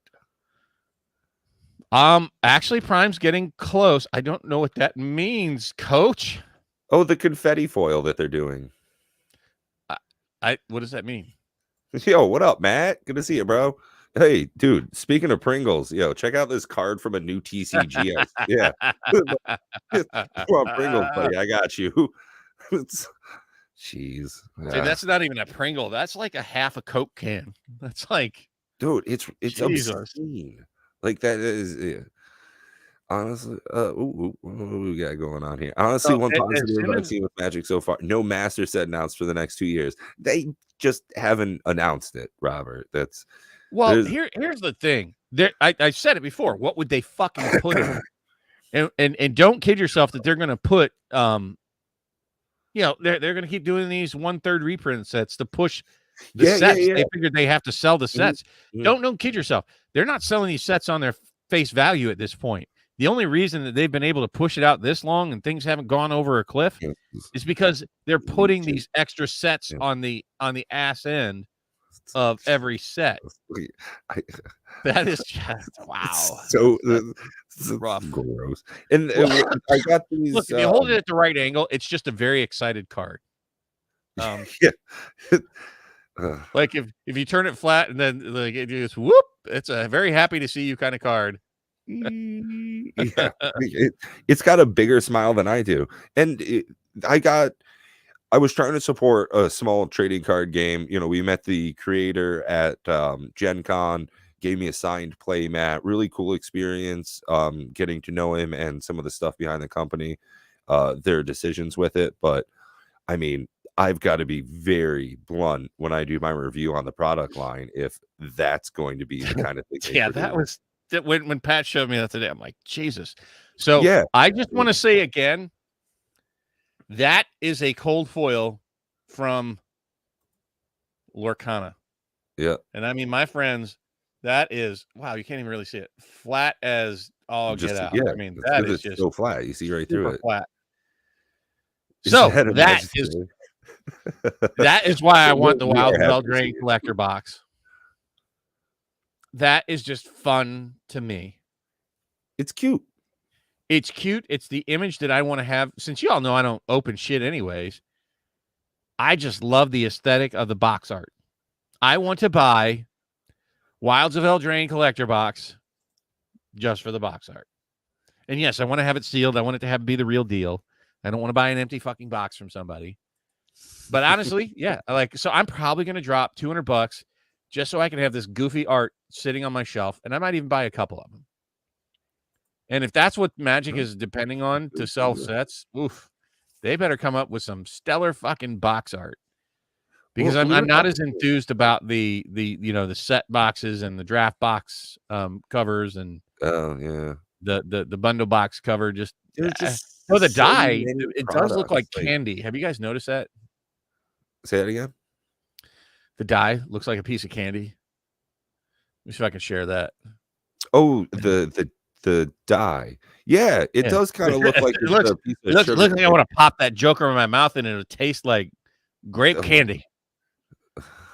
Son of a bitch, stop moving. Yeah, it does look like a big like candy rock crystal. That's pretty slick.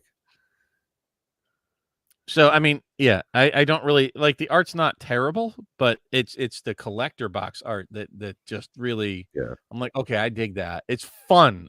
I want fun again, So one of the things I do enjoy about this deck I want fun is one of the things I like is there are a lot of food creatures, right? So like Ginger Brute and stuff like that. And they have the food mechanic on them so you can sacrifice them. So I think that that's just like thematically really fun the way that they spiced that. But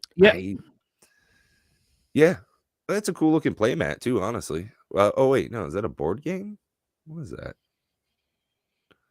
Luna's board game TCG playmat. No, it's a playmat. Yeah. That's a Planeswalker symbol on it, so yeah. It's a playmat. It's mousepad compatible for Magic the Gathering. I'm going to BG3. Hey, well, stick with us, Time Capsule. We're being unaggravating. You know what? Don't be aggravated. I gotta say, this has been one of the most positive podcasts we've had in weeks. Like since like summer, this has probably been the most lighthearted. Does that mean I should crack another drink, or are we not going to be on that long? I don't know. All up to you. Well, it's not all up to me. We have an audience. You're here. I'm here. That makes it our time. Who can? Oh yeah, grab a drink. Dual Brain. You should. I'll do it. You know what? Here, I'm going to put the peer pressure on Time Capsule. Oh, right. If Time Capsule stays here with us, I'll grab another drink. How's that? And we'll stay streaming.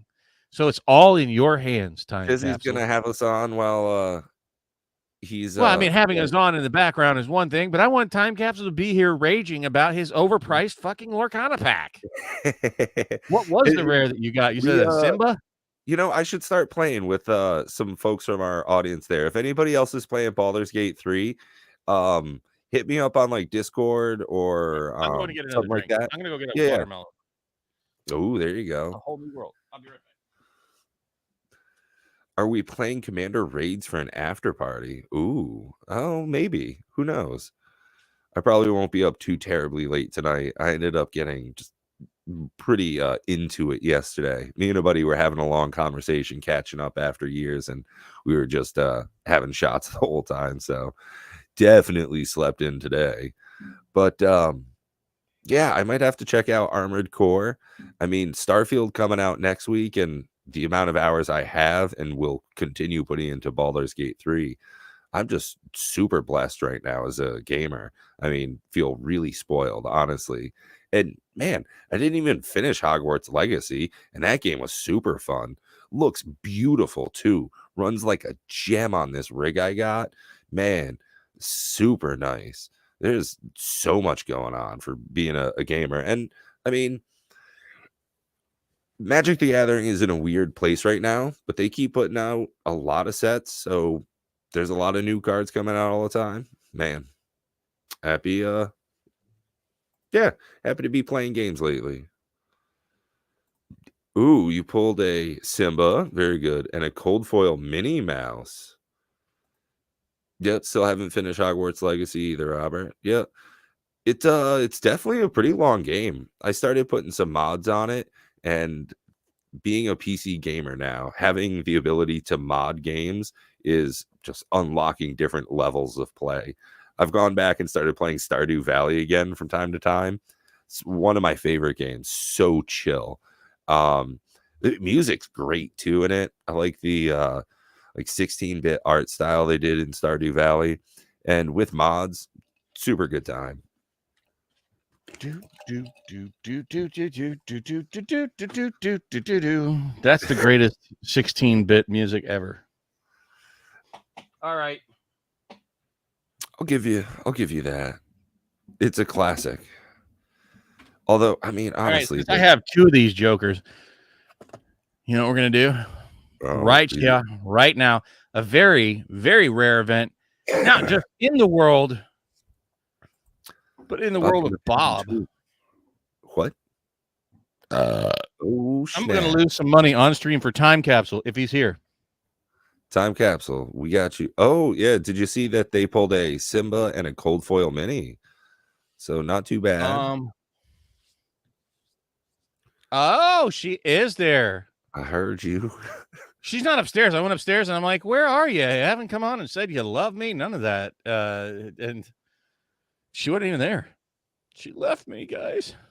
Time Capsule's here. All right, Time Capsule. This one's for you, buddy. So pay close attention. I'm going to lose money.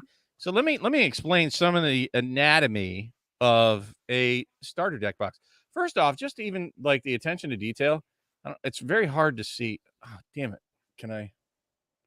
You know, we're gonna just bring this joker down some. Why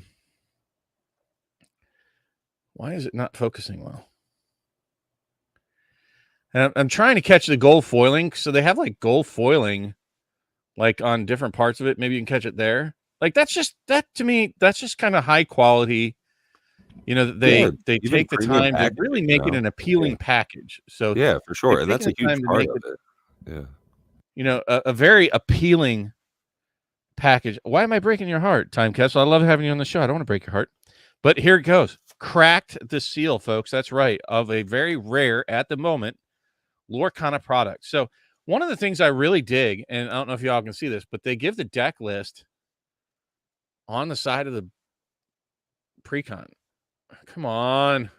It just wants to focus on Captain Hook. But you'll see it gives the complete there you deck go. list of what's in the box. So I am opening this. And so we know that we're going to get at least all these cards in here. So I'm going to show you what else comes in the box. So you get this tracker bit. I don't like punching these things out, but it's a punch out here. I don't know if you can see the perforations on all these little tokens for damage tokens on your characters as they take damage. And this is a life counter tracker that slides up and down, giggity, on this little like playmat area thingy that you can put out on your playmat. Put your deck here, your discard pile, your inkwell, your cards in play. So I guess they mean it to be on the left side. Wow, that's kind of weird. What are you drawing with your left hand? Who draws with their left hand, you freaking heathens? Weirdos. But this little tracker deal, you can see it slides as you punch it out. You know, you just whoo, look at that. I track up and down my thing, so I know how much lore I have. So you don't beat the other player up. You gain lore, right? Oh, it's double-sided for your pleasure. I gotta crack this. Cheers to everybody that's Damn, Bob's with opening me. all sorts of stuff tonight. I'm just going for broke, bitches. Oh, Solar God, you're a lefty. I'm so sorry, buddy. I know it just makes everything more difficult.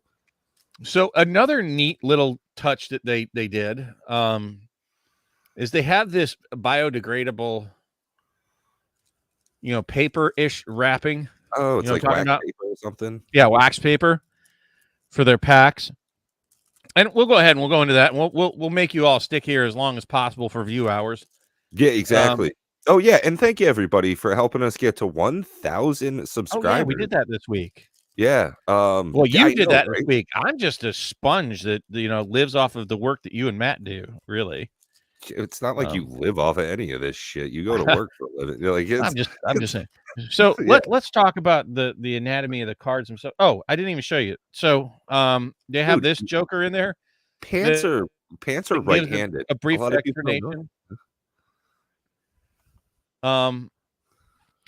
This is the rule sheet that was printed online a long time ago. It's very simplistic. What you're looking for most is this playing the game, and then it expresses how you play the game. Yeah. Okay. Blah blah blah. And it's dual-sided, but that's it. That's basically the rule sheet for all of Lorcana at this point. So that's I think also end up probably getting more complex as we go. I mean, the first 5 years of Magic the Gathering sets were not incredibly mechanically complex. It said what the card did on the card, and that was the most, outside of like tapping and stuff.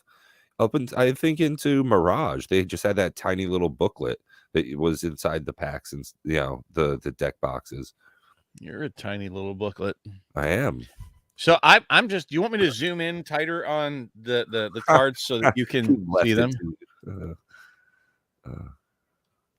Yeah, cool. Well, you know what we're gonna get in this? We're gonna get a dingle hopper, a left-handed dingle hopper, I think. Wait, is that in here? Am I a liar? No, we get 3 dingle hoppers, and they're all left-handed. Holy shit! What a night for you, buddy. Yo, Matt Lease, you got it exactly. Reading the card explains the card. So I'm over here tapping my forehead. All right. Wow, I don't know why the video quality is kind of just ass, but it is. Yeah. Come on, you can do it. I have faith in you. All right. Yeah, we're in 7. So we're gonna get a couple of Ariels. Very stock, decent Disney art. Mona. This is a cold foil Moana. Cold foil, right? Mona. And then another very iconic card, a Mickey cold Mouse foil Wayward Sorcerer. Oh, nice. Mickey Mouse, which is a super rare, stupid rare. I don't think so we'll go over. Let's go over the symbols too. Why don't I do I'm that? not sure if Hannah Montana. Y'all are gonna have to just suffer with me. So this symbol, this sort of booky looking symbol, that is uncommon, right? God, I hope I don't have dirty fingernails. So Ariel is just an uncommon tavern wench. Moana, this one is a cold foil rare. You can see the cold foil just a little bit better. This cold foil Mickey super rare. Right? Again, just really, like I said, they're not, you can see they're very vibrant with their cold foils. Whereas like even the Flesh and Blood. Oh, it's really a little bit darker. Yeah. It's very reserved. This is a bit flashier than the foiling process, cold foiling process in Fab, and I think it's definitely attractive. This is a good looking set of cards so far. So an uncommon, and they have Cinderella and Mickey Mouse in in different rarities, right? So that you'll have to pay attention to. They have in here, like when you tell the difference between like the rare Cinderella, it'll be Cinderella Gentle and Kind. So it's really kind of small. And I don't want to go into the whole Storyborn versus the whatever born. Yeah, Matt, I'll try and get some of these, maybe the starter decks or something, and we'll try and learn together. That'll be fun. Next time I roll over your place, we'll try and do some more kind of stuff. Maybe do a draft or something. The triangle is rare. This is, by the way, one of the is common. And this is one of the, I think it's the first 4 weeks that you win at an LGS going in playing in their tournaments. You can get a special version that won't have this common symbol. It'll be like this like double rewind symbol is what it looks like to me. Okay. So that's hey, this is a non-foil version common. That's what that circle is that's the this is the symbol for commons. The triangle is the rare. Oh, it's funny you say that, Matt.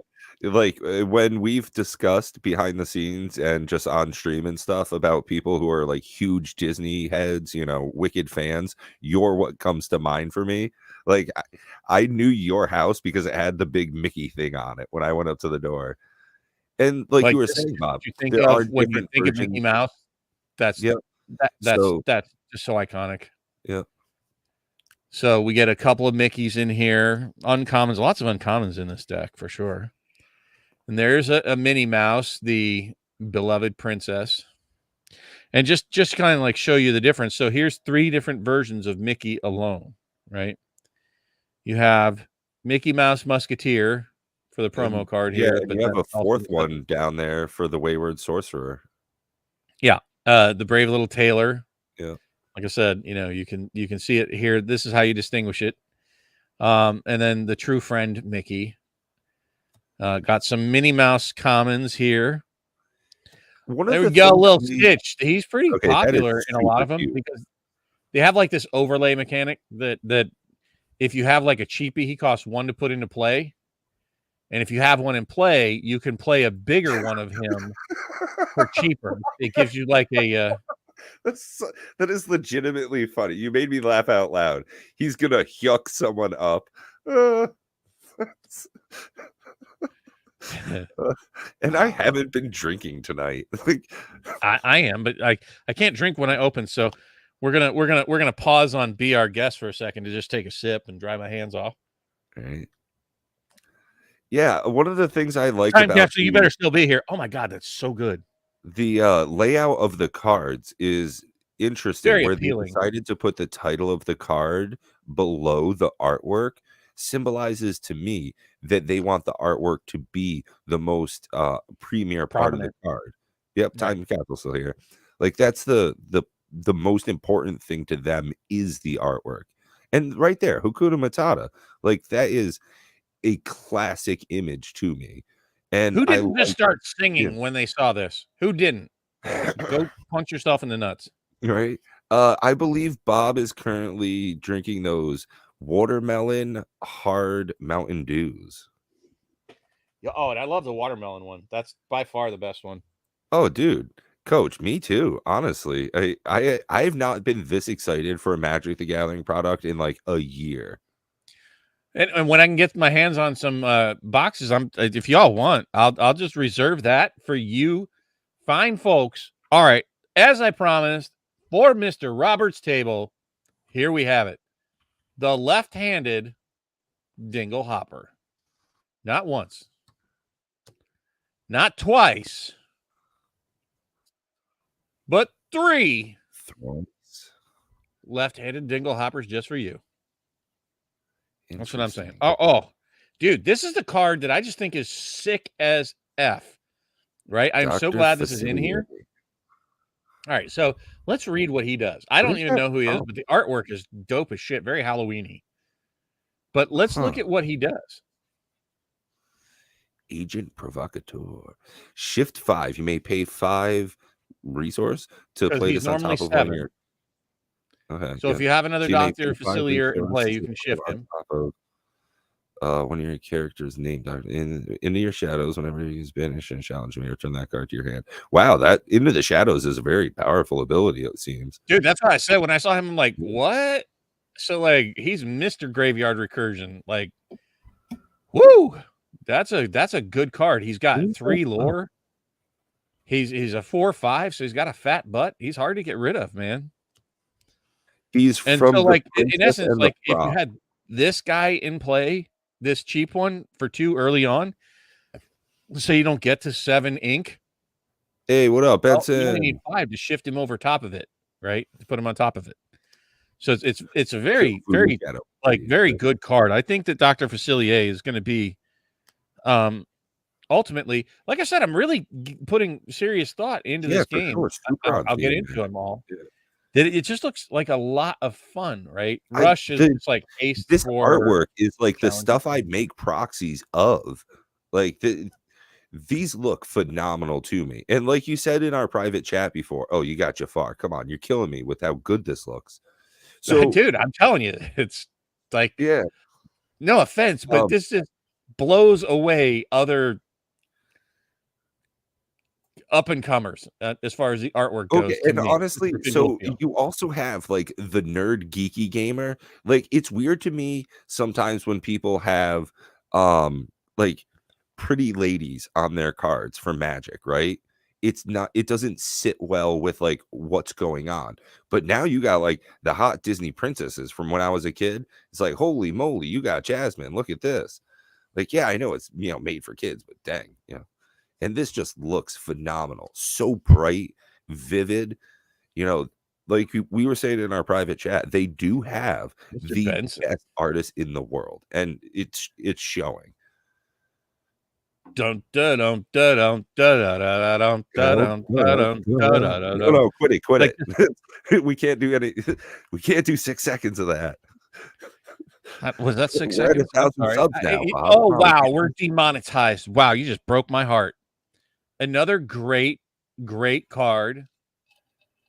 When you look at it for 3, you get a 2/2 body out there that has a lore. And as soon as you play this, guess what? And when you start talking about when they're obviously going to get like, they're going to get blink type of effects like all games have, right? Boom. When you play this character, boom. Right? Draw a card.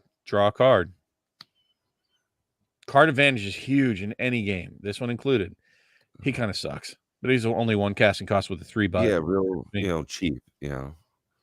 Well, so far, but you got to ink something, and so he's like a perfectly inkable card if you get him late game. He's easy to put out early game. Pascal, while you have another card in play, this gains evasive. Evasive is really huge.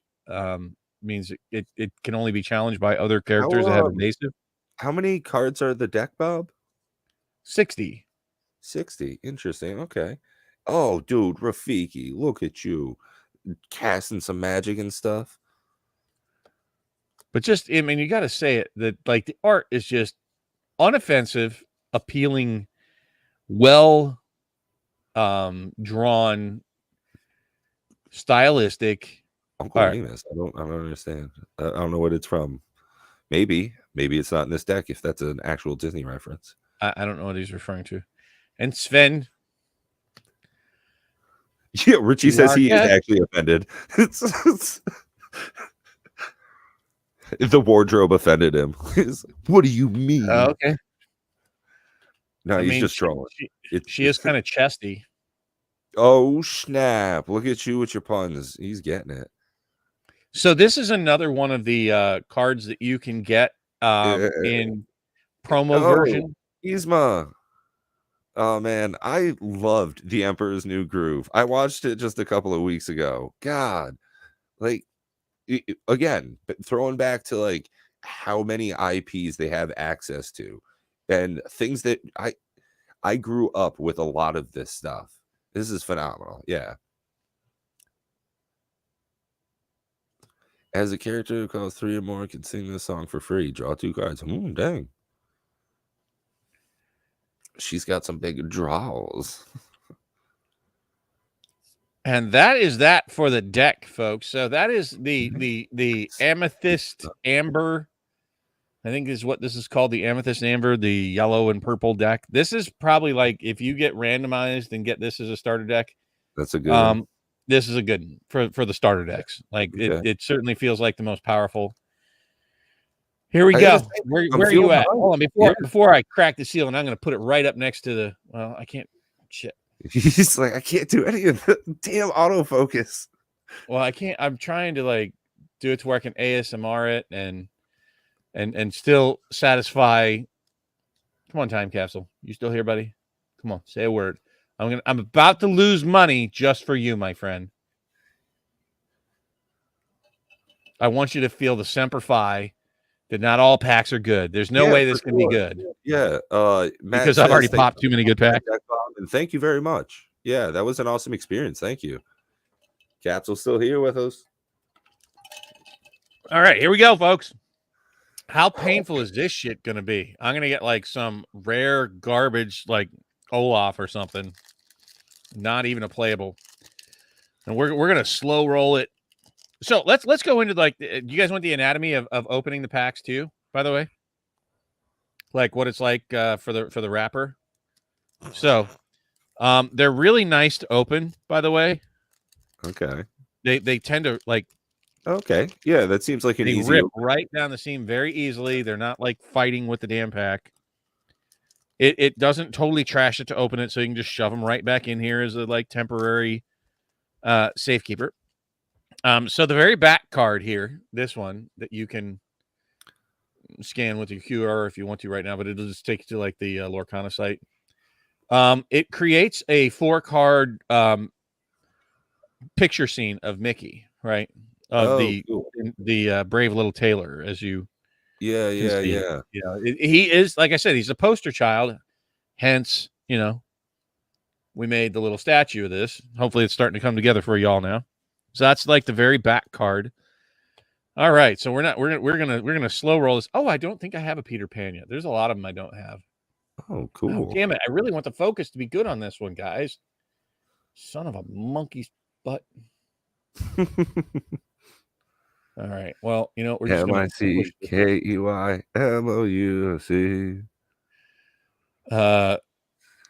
We're getting a lot of I love the dedication of Benson doing this all out. I love if Benson. I could award him a free channel membership, I freaking would. I love this guy. Benson's great, and I love his. I just want to say thank you again, everybody, for being here. For joining us and for hanging out on these Saturday evenings, and thank you, Bob, for opening up this pack. Awesome. One of my favorite cards, and this is the third and final promo card you can get. Look at that, right? But this guy, if you read him. When you play this, you may put the top card of your deck into your inkwell face down and inserted. So it's ramp. And not only that, you can put non-inkable cards into your inkwell with this guy. Yo, Richie, we've been talking about it. We got to play. But it won't be game. called Lorcana Raids. Somebody came up with the idea. Oh, I think it was Hillbilly was talking about using like castle raids, but I want to not use raids, but it would be like like Castle Quest or something. Something fun, very Disney-esque. Oh wow. So apparently it's like a Peter Pan pack, which is probably not going to bode well for the financial value. I don't think there's any Peter Pans that do very well. I think that's also Peter Pan. So we're probably going to get a Captain Hook in this deck, is what I would imagine, or in this pack, is what I would imagine. Seems to be very on theme. There's an Elsa talking about your hot little Disney princesses. I'm not super into Bond, man. I don't know what it is. Oh, and then we're going to break some shit. Oh, snap. Banish chosen item. Okay, that seems useful. I'm one step closer to the edge, and I'm about to... But you get a Jasmine up on here. Ooh, yeah, we're gonna pause here, intermission for another drink. That's right. We need to keep Bob hydrated. Gotta stay well hydrated, folks. Park hoppers, interesting. Raid the castle, not bad. Fantasia Castle. I'm thinking like save a princess, that kind of a theme. I don't know, or dimension breaking or something. I don't know. We'll figure. I like Jumba Jukiba. I don't even know where he's from. Oh, that's from Lilo and Stitch, man. Yeah, I never watched it. Oh, it's such a cute movie. I know this one is one jump ahead. Aladdin. Wow. This is another ramp card for the ramp deck from the meta. And wow, Be Our Guest, which we already just saw that Joker. So we've already gone through 3. Oh, I gotta get this damn bug. He's been down here all day. Damn it. Drive me absolutely crazy. Oh man, it was driving me nuts on Tortoise's stream. All right, so let's see. We're gonna slow roll it this way. There, yep, we're on to our... That doesn't make sense. Why do I have 4 cards? That's an uncommon. Whatever. Oh, I get 2 rares. All right, and then all right, so here we go. So our first rare is, well, that's going to be some kind of Robin Hood. Yeah. Steal from the rich. I'm not even familiar with this. Whenever one of your characters quests this turn, each opponent loses 1 lore. So this brings up an interesting thing, right? Multiplayer, right? So clearly they're designing cards that have multiplayer built into it. So they're very much thinking about it, and I'm very curious to see where they develop that going into the future. Yeah, in the rules packet that it came with, in that informational, did it say anything about number of players? Is it supposed to be a one-on-one thing? No, but it's designed head-to-head. So we have a super rare. We know that. I don't know what it is. Canceled by See if we can decide by the flavor. She burns for that which was stolen from her. So I'm going to guess. Can anybody guess? Just based on it. Dude, how fun is this shit? That we're guessing? Yeah, it's like a trivia game. Kind of what the card is from the lore. So it's got to be Maleficent, right? It's got to be some version of Maleficent or Ursula. But Burns, I'm going to say it's got to be some form of Maleficent or the dragon form of Maleficent. Oh, wait. I don't really know. It's got to be Maleficent. She burns for that which was stolen from her. Little Mermaid. Reckless. This character can't quest and must challenge each turn if able. Is Jasmine? No, it's got to be Maleficent of some sort or the dragon. What color is it? It's red. Red. So I'm going to think villain deity. This is going to be the dragon. I think it's the dragon, folks. How big is it? How big is the butt on that thing? It's a 8/6. This is the dragon. This has got to be the dragon. Oh no.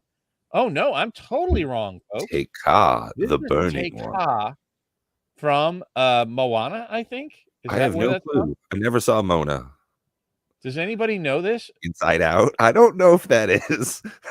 It might be. It might be Inside Out.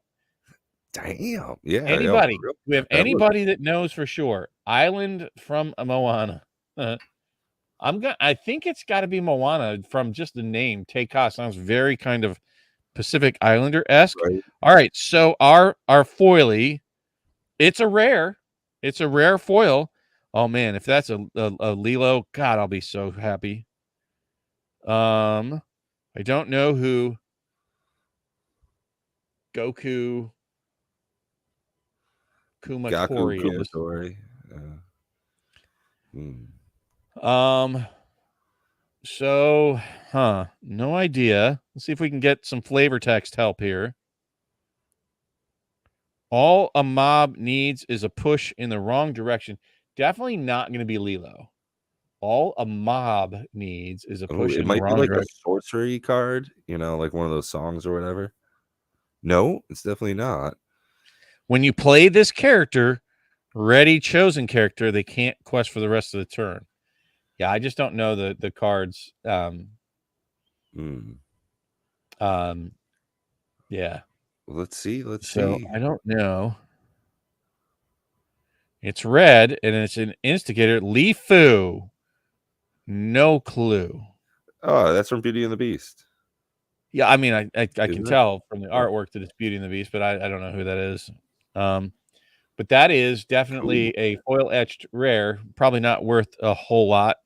I would bet that this pack, like I said, not worth a lot, but the cards that I'm super happy about. Number one, Steal from the Rich. I'm definitely very interested in all of the multiplayer kind of cards because obviously, we care a lot about Commander raids. So not a value pack, and we'll just go look real quick. And I'll try to share that. That's awesome. Thanks. Yeah, that was really cool. Even during the super hype, let's go for it, and we're gonna share that nonsense. So I'll find out with you guys so that you don't feel so bad, Time Capsule. This is why I really wanted Lilo and Stitch. Or Lilo, because I was like, oh, is it oh shit. Is it Lilo? Because that girl is $13 for the rare. Let's not do best match. Let's do high to low. Let's do Lorcana, just the first chapter. These are all the Enchanted. Wow. And this is the one that Miss Sherry Vegas pulled. Like I said, she also pulled a Rapunzel, which is huge. This is what I pulled out of my pack from the pre-con. See, I just opened a $38 deck, folks. It's the most expensive. You see, it's the most expensive of the pre-cons. But why would you order this for $38 when right here you can get all three for $50? Just come on, people. This is like the One Ring. That was just dumb. People are ordering $75 for the One Ring, and it was cheaper to buy the damn bundle. The cheapest for some reason, which was a Ruby Emerald, and that beat me. So let's keep scrolling down. So Sherry Vegas pulled Lilo, A Whole New World, not Stitch Rockstar, the Stitch Carefree. What else did she pull? I think she pulled a Robin Hood. I know she pulled another Grab Your Sword. So she was really rocking it out. She was pulling all the stuff right off the front pages. And so we haven't really even gotten into so the most expensive Teika is that one. We're really starting to get down there. Here's the one that I like. $1.99. Get them now while they're hot, folks. I'm telling you. Pro tip from Gaming Bob. These jokers are going to be sought after. I mean, you saw it there. Okay, so here's the non. It is a rare. It is a non. Just so I can point this out. You see that symbol? Now at the bottom where I showed you before, the ones that we got were Gen Con 2023. So this is where you see the difference. The exact same card. The only difference is the symbol here. So something just to be aware of when you're looking at Lorcana cards. I'm telling you right now, that's Bob's pick. I just think that card's a baller. Wow. I don't think we've gotten down to any of the cards that I pulled out of this pack yet. Have I? Holy Moses. These have really dropped hard fast. And that's really, are these? All right. So let's go down to the rares, me. Love this one. Another ramp card. Love this. I love the bodyguard mechanic. Okay.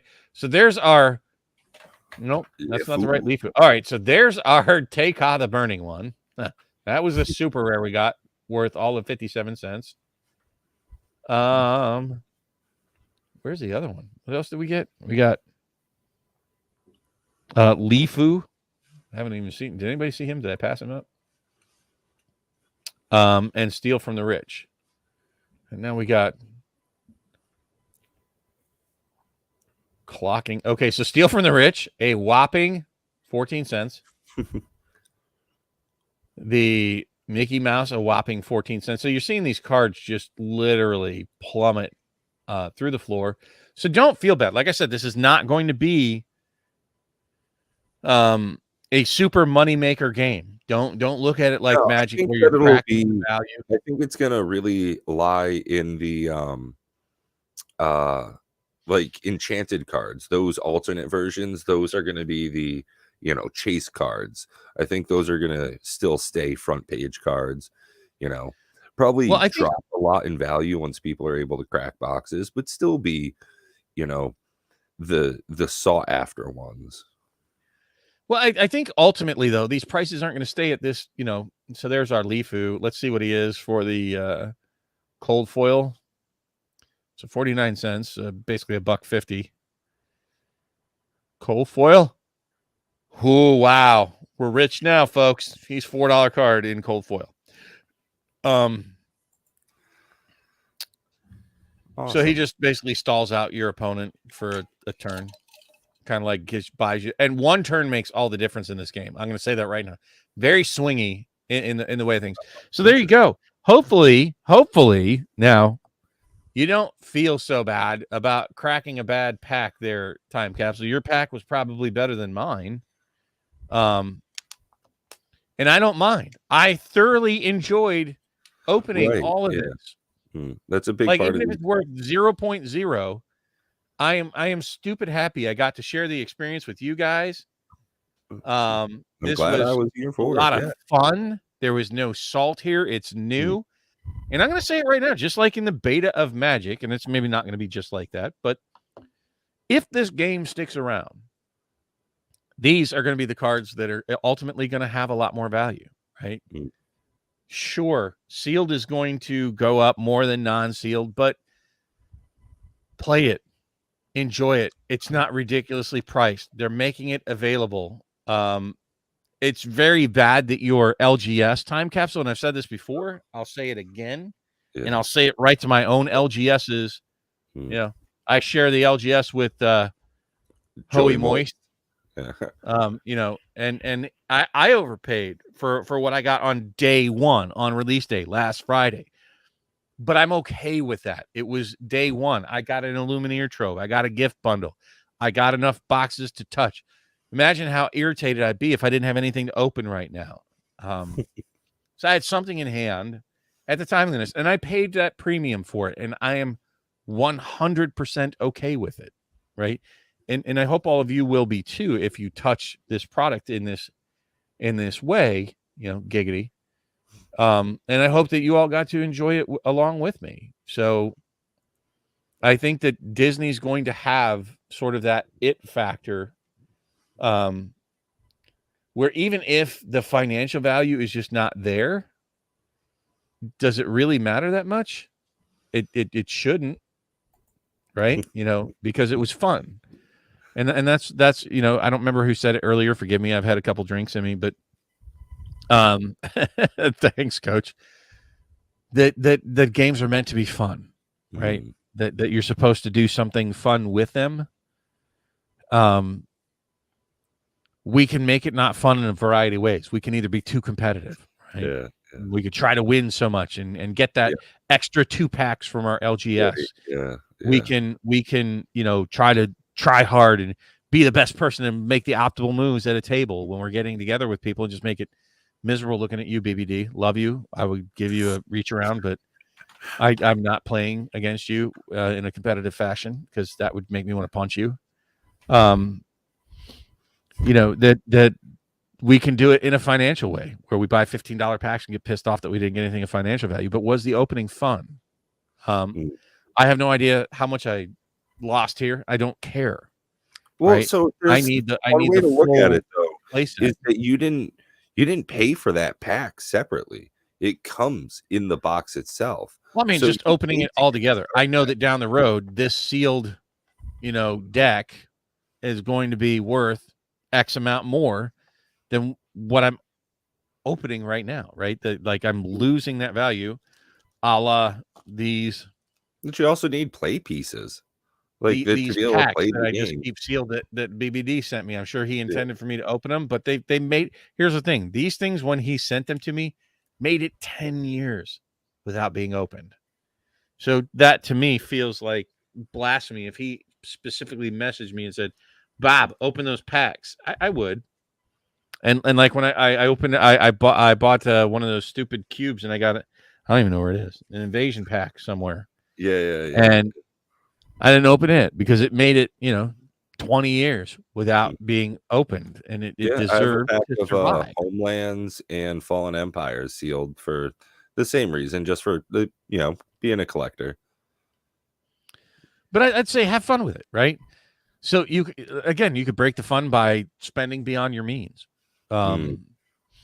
There's many ways that you can ruin the experience, right? Well, see, Bob, that's Honestly, one I of the think a lot of people that just open reasons. on stream for just the point of opening on stream for clicks and whatnot, and then if they don't get the clicks, they're pretty pissed off about it. Yeah. You also lose, right? It's Yep. like I maybe it's drunk Bob at this point. I'm not really drunk, but I don't know how to put it in better words. Like this whole hobby, and that's what it is. If you're treating this as like a real financial investment, a real job, a real career, that's a bad idea. Yeah. And I don't care if you're Rudy or anybody else, because at some point it's going to run The out of guy gas. owns like properties and stores, though. Like he's not making a Sure, but career. I mean, I'm just saying, from like fucking people point to him like Yeah. as, but if you're not going to the workforce for 5 years because you think you can quit your job and sell on TCG Player, when you go back to try to get in the workforce when this game runs its course or TCG, is not really a viable way to make money anymore. What are you going to do when you go back and try to face an employer that's trying to hire you for any reasonable amount of money, rather than saying, "Would you like fries with that?" Yeah. What did I do for the last 5 years? So I sold cards on TCG Player. They're going to look at you like you're daft, right? I was an independent businessman. Yeah, well, honestly, Matt, I hate to say it, I'm going to disagree with you slightly on that. And I think that should be it can be a part of it. But like even if I don't really get into playing Lorcana, does that really make it not the fun part of it and not make it healthy for me? It's a way for me to unwind, to blow off steam from a rather heady job as a software Matt just developer. means that it's not No, supposed I to be get it. about making money on the cards and Right. stuff. Yeah. No, I get it. And it's not just playing, though, is what I wanted to point out. And I'm not saying that you're wrong in that respect, but I'm saying that it's not the only part that's supposed to be fun. You can open it up like tonight. Yeah, that what was a blast for me just to thumb through the cards and say, wow, that really made me want to sing Hakuna Matata, and hopefully now it's stuck in your head.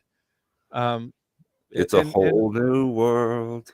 And I got to do it with a bunch of grown-ass men. And for the one or two ladies that are out there watching. Yeah, thank you, Mrs. Hillbilly, and and hopefully we can share that with the younger generation, like what Time Capsule said that he had his kids watching when we were cracking some Lorcana, and just the fun that's involved around it. And looping back to the whole geek bashing culture, that it's okay now. We're in a world and we have a safe space where we can find fellow geeks, fellow nerds, and fly our nerd flag as high as we want to, and really drink it in and enjoy it. Life is short. We all go around the sun only so many times, and you need to make it as fun as possible. And this was fun for me tonight. Yeah, even though there wasn't much financial value in it, the fun in seeing the different artwork and stuff was the fun of seeing the different arts phenomenal. Seeing how they're going to interact, fun as well. But unlike that, Coach, when you come to BobCon, then you're going to see why I hoard cards, and then it'll be fun not just for me, But for you and Pat and anybody else who gets an invite, right? You're not going to walk out of here with cards, or at least not many, but you're going to walk out of here with, you know, the experience and the fun that it was. 100%, man. Yeah. And yeah, Matt, that is true. That is 100% true. But so many people do, and I'll be honest with you, the direction that WotC's going, they're kind of forcing you into that box, and they've kind of encouraged that that behavior. They've played into it rather than just continuing on with the mantra that they had that made the game successful and worth all that money for 25 years, and then they played into it, and they kind of built an audience based around that. And I think that was really a critical mistake, and I think it really hurt the game in the long run, right? I think that Magic has done it all wrong, and they put the importance on the wrong one ring. You know, that leads to that sort of mentality, that it is all about the finances. And, you know, charging $500 for a goddamn box of cardboard is just absurd. It didn't cost them hardly any more than the $35 box of Jumpstart that they manufactured.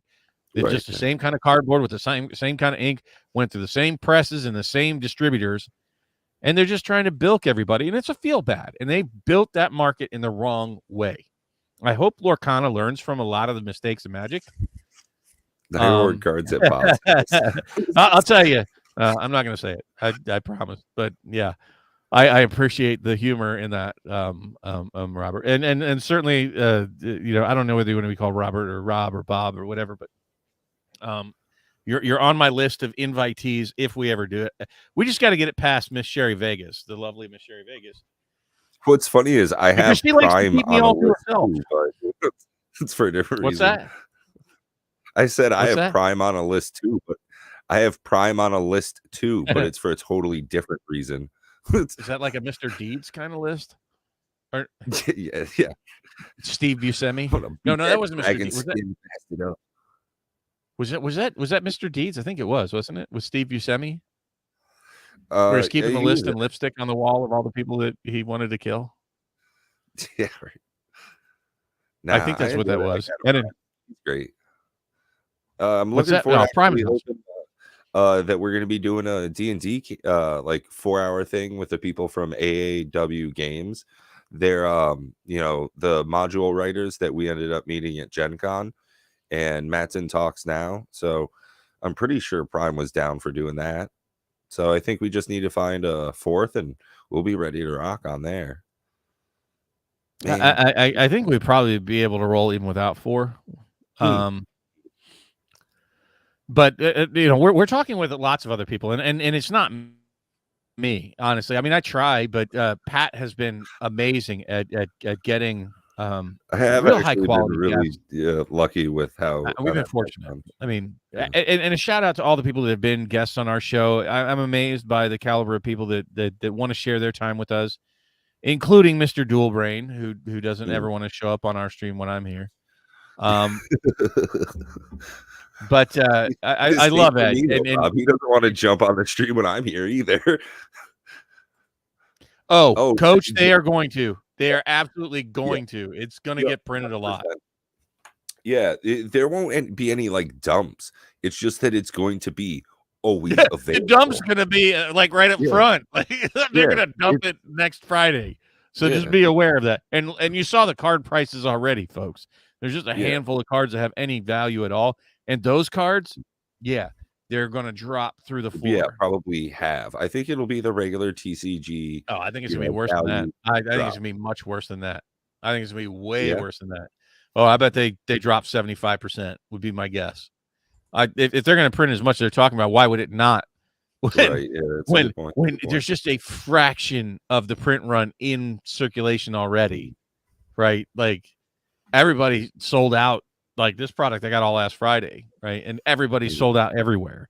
You can't go out and get product this week today. We're in that, sorry, you have to be patient period.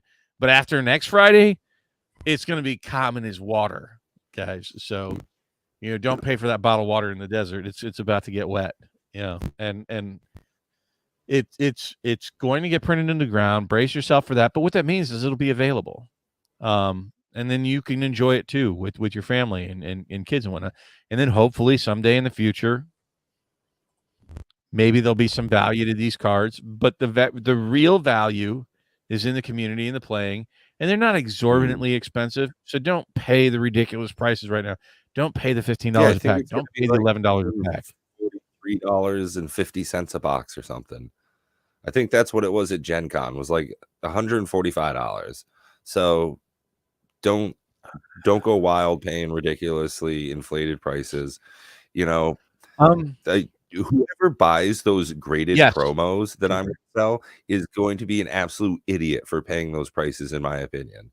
Like, if I sell one of those for $750, I personally will be shocked, but it means something to somebody. You know what that means to me? We have 4 of these in the household, and guess what? They're not for sale. Sorry. Right? Yeah. But yes, Dual Brain, every pack does have a foil. I get what you're saying, Coach, about print to demand, but nobody really knows what that means. And unless they share print run numbers with us at some point, we're never going to know what that means. So I actually, that was the one thing I brought up to one of the suggestions that I gave to the Ravensburger team at Gen Con. I told her, you know, that it's a bad sort of CCG world out there right now. And a lot of that has to do with the faith and confidence in the CCG companies that are making these games. And Flesh and Blood did an amazing thing with releasing the print run numbers, and kudos to them. And I think that they deserve all the success in the world for trying to establish that rapport with their audience, to establish a little bit of good faith. And I would love to see them, you know, release the print run numbers. They don't have to do it right away, even if they do it 2 or 3 years from now. Just as long as we start establishing some sort of symbiotic relationship rather than predatory, like what I feel is coming from Wizards of the Coast at the moment. I don't trust anything they say. I don't feel that anything that they do has any conception of this symbiotic relationship that they have with us. We're very much throwaway people to them, that they only see us involved in the hobby for 2 years. And that's what's making a lot of the long timers just say, well, then fuck you too. I'm out. Yeah. You know, that wait, it's the people really that have been around for 20 years that have kept the game going. You've always had people rotate in and out, but you're giving a big middle finger to the investors, to the collectors, and the long timers. And you're trying to appeal to a very short-term memory span market. And that can be deadly to your game. So I would love to see Lorcana learn from the mistakes of WotC. I would love to see them try to really establish some sort of rapport. And what I'm seeing, what they're doing with the LGSs, gives me a little bit of hope and faith in that. You know, that they're doing things for the LGSs that you're just not going to get online. A lot of these promos, the pins, the community activity, they're embracing the LGSs and recognizing, hey, LGSs are important in our ecosystem, and we're going to try to do something with them to make sure that they embrace us as well. So I like a lot of what I'm seeing from Lorcana. Yeah. Same so far. No, the enchanted foil. Oh shit. I don't remember where that was in the first pack, to be quite frank. I'd have to go back and watch some sort of YouTube video. Coach asked, does the enchanted foil replace the normal foil, or is it just an extra card? I want to say that if I remember right, when Sherry Vegas pulled that Joker, it was actually in one of the 2 rare slots. Like, you get a double rare slot in the back of every pack, and then the very last 2 slots are the, you know, the diorama picture card and the cold foil, right? So I don't really know, and it would be so slight, but possibly Dual Brain. Hopefully it doesn't get to that extent in this world. It might. You know, they're going to make a lot of mistakes, and they're going to learn from it. But you know, don't burn them at the stake for any mistakes that they make right now, guys. Like, I'm enjoying the art. The layout is great. Everything that I'm seeing, minus the safety wrapper, has been generally very positive. Even printing too much, that's a debate on whether you think that's good or bad. Like, Some people are going to think it's Yeah, great. I Some people think are going to that think it's it's not. going to get people to play the game. And honestly, if it was really difficult to get my hands on 2 booster boxes, right? If it was difficult to get my hand on 1 booster box, it would definitely affect how I wanted to engage with the product. And knowing that I'm going to be able to get some starter decks, I'm going to get a draft box or 2, I'm going to be able to go over to Matt's house and like actually have a day of like playing Disney stuff. When I go over there and we're playing Magic cards and stuff, I don't think his wife loves it near as much as she would enjoy us playing like Disney stuff. And when his sons come over and they look at the cards, it's not like dragons melting knights and stuff. It's going to be like Moana and Jasmine and Aladdin and like stuff from movies that they have. Like she'll enjoy part of that. And that's going to be a different experience. Like that's, like you said, it's going to bring a lot more people into the trading card community, the atmosphere. I think it's going to be a good thing for TCGs in general if Lorcana does well. And on that same note, I think it would be good for me as a Magic player if there is positive pressure from Lorcana on Magic to do better at what they haven't been doing well at lately. If Lorcana shows them up a little bit, that'd be freaking helpful. Well, I mean, that was one of the things we talked about on Superfast channel today. He invited me, and I popped on for the show today. Or just buy the box. Competition breeds, innovation, and it certainly puts. I think that Watsy, if you're listening, you're on notice. You're very much on notice. I'm going to tell you that right now. But I want to get back to like Dual Brains, the long-term collecting there comment at 925. If you could pin that. But I think it is healthy. I think it's healthy because Magic has been at the pinnacle for a very long time. They've had no competition whatsoever. No real contender, not even Pokemon. But Disney can push that envelope. I'm going to tell you right now that Disney can push them in the trading card space. But here's the problem. Magic can't really push back. Sorry, no matter what Magic does, it's not going to get rid of the Disneyana fans. Magic can't push back. They can push back in the trading card space. There are 58 million people that go through Disney World every year, and another 18 million that go through Disneyland every year, right? And this is going to be for sale in the Disney stores. So I think that Magic should see Lorcana as a competitor, and Lorcana does not see Magic at all as a competitor. Like, it's just not. It's like, Magic, you're on notice, and you better start bringing your A game, or I think you're going to see more people drift into the Lorcana space. Yeah. Number one, you want the number one thing that's going to drag Magic players away. First off, the only thing that really is going to hurt Magic is going to be Magic. Number two, there's a lot more women in the Disney world. Let me put it, all the fat nerds. Yeah. Like, if you go, I'm just going to put it as I see it. You see a lot of fat, white, younger, between 25 and 50-year-old men playing Magic. There's a lot of women out there that like Disney. Half the people that were playing at the store I went to were women.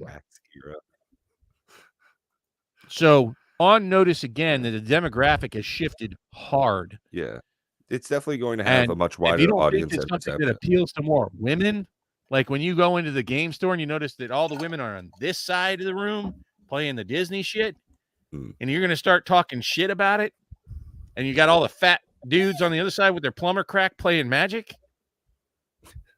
Just saying, that's also going to be a thing.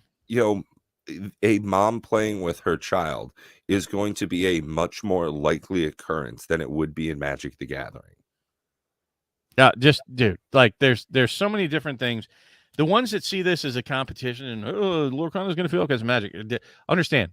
No, sorry. If it fails, it's going to fail because of itself. It'll fail because of distribution issues. It'll fail because of cost. It'll fail for other things. Jake and Joel, up, wow, guys? Nice of you to join us. Yeah, but there's going to be a very different demographic playing Lorcana, right? And Ed, I want to get back. Did we pin that comment that Ed put up there about at 925? So I said this at the beginning. I don't believe this is a game that you should be looking at it as collecting it for its financial value right out of the gate. Yeah. Like, I think there's it going to be does- too many unknowns. I Mhm. honestly think that these, Some if of I had to pick, the these are the things specialty they're items. more tamper proof than the Right. boxes. I think that these have Yeah. not been pushed. These are the Illuminaire troves. Lumineers troves. I think that they're going to be harder to get your hands on, but I wouldn't worry about it too much that way. I think that long term you could be correct in all of these different issues and all the things. Look at what Magic did. Did you realize that the first Magic boxes also didn't have a tamper-proof seal on them? Alpha Really? boxes weren't wrapped. Hmm. No, I don't even remember a beta. Does anybody remember if beta boxes from Magic? Dual Brain, you probably know that. And I don't know whether that's Jake or Joel's crack that we're talking about, by the way. But I love both of those guys. They're both awesome in their own individual ways. And thank you very much for showing up tonight. But again, I wouldn't worry too much about the nuances of what they're getting wrong. Right? That is not. It's not a great focus to take on it and to dip out on it. If you don't like it because you don't like Disney, like, for example, I'm just going to call him out because he's not here tonight and he's been talking shit front and back about Lorcana, and that's our own channel partner, Matt. He hates it. Yeah. Hates the art, hates Disney, hates that it appeals to children. Yeah. And I like that we have that friendly disagreements in like our group of content creators, is that we have these varied opinions, and it's good to be able to bounce what we think are positives and negatives in different ways in different games. And I love that we have someone in our group that isn't a big fan of Lorcana, because it makes me think why I am so into it. You know, when Matt's like, hey, oh, this artwork looks like it's made for kids. You're right. It is absolutely made for kids. And I was one of those kids this was made for. I mean, when I look at Bob's background and it says a whole new world, and it's got Jasmine and Aladdin flying on the magic carpet over Agrabah and stuff's going off, like, man, this was made for me as a kid. And you can hear the excitement in my voice. I haven't felt like this for Magic in ages, for sure. Well, and I wasn't trying to bring that up to bash and like show the diversity that we have even behind the scenes. My point was that Matt is exactly the type of person that should not be involved with it, right? Period. And if you're concerned, Ed, and I'm not picking on you. Sorry if you feel like I'm picking on you. And that's why I try to bring this up. That they have problems. There are some warts on the game with the seal. That is a problem. And hopefully it is something that they grow into. If they're not replacing the cold foil with the enchanted foil, and there's a weight difference in the packs, that's something they're going to have to mature into and understand and grow with, right? And I expect so all of these things are going to be a problem. But what I'm saying for those of us in the audience, right, the overwhelming thing that I'm getting, because we get stuff from being online too. I don't know, Jake and Joel, if you're still here, if you guys grow from watching your audience as well, that what I'm getting is that you all enjoy it as much as we do, right? That you're getting this vibe and the feel, and we're sharing in an experience that is exciting and fun. And certainly I'm super happy tonight to be part of that. I wish I had a box to crack here tonight with you guys, and I think that would be amazing. And we can't do this every weekend. We'll do some more in the future for sure. I'll crack a box or 2 or 10 here on the channel. Hunting different things about Lorcana. But I'm glad that there's something else in the world, because I'm very kind of poopy pants about Magic at the moment. I just am. It has really soured my taste towards Magic. I'm still having fun playing it, but what they're doing as far as the like leadership customer of the interaction, company, the way it makes me feel being a Magic the Gathering. Have a good night, Ed. You take care. As a Magic the Gathering content consumer, it's difficult for me to enjoy what Magic the Gathering is doing right now. So I want to answer Jake and Joel. The question I had for you, because you're a much bigger content creator, obviously, and there's a number of content creators here on the channel. I get a lot from the audience, right? I get feedback in surprising ways at times to understand. I'm sure just like me, you're conscious of the streaming comments that are going on, even if you can't address them all the time. But I'm very surprised tonight. Things I learned on my own stream tonight, and hopefully you guys learn things as well on your streams. Is the general reception, the feel for Lorcana, and the part of it that is, what people are looking at, what they're looking forward to. And I'm getting a definite feel from the stream tonight that there's some that definitely don't care for Lorcana, but by and large, people are embracing it because they're excited about the opportunity to get into something fun. So, and I think that is, that's enlightening to me. So I don't know if you guys on Jam get that same vibe where you're learning things from the audience. And what I learned tonight is pretty much even the Magic the Gathering community is embracing Lorcana. That's what I'm walking away from tonight. Yeah, I mean, I know for me that a lot of the people I know that are Magic the Gathering players, like my pod, all of us, honestly, I haven't seen Bob this happy since he was eating filet mignon in Indy. Like, you know what I like better than the filet mignon was whatever that garlic steak was that they had was just man. out of this world. Okay. Oh my God. If you guys ever have a chance, there's a chain of restaurants called Fogo de Chao, and it's Rodizio Pricey style, which is all you can eat table service, Brazilian steakhouses, and a little bit on the pricey side, yeah, for sure. But if you really want to, like, baller out for a night, go out to Fogo de Chao. They do like lunch stuff too, so you can get like a reduced price, kind of a lighter menu, a gaucho. I wouldn't recommend the lunch menu. Yeah, but they didn't have enough on there. Yeah, guys, there's way to go right there for sure.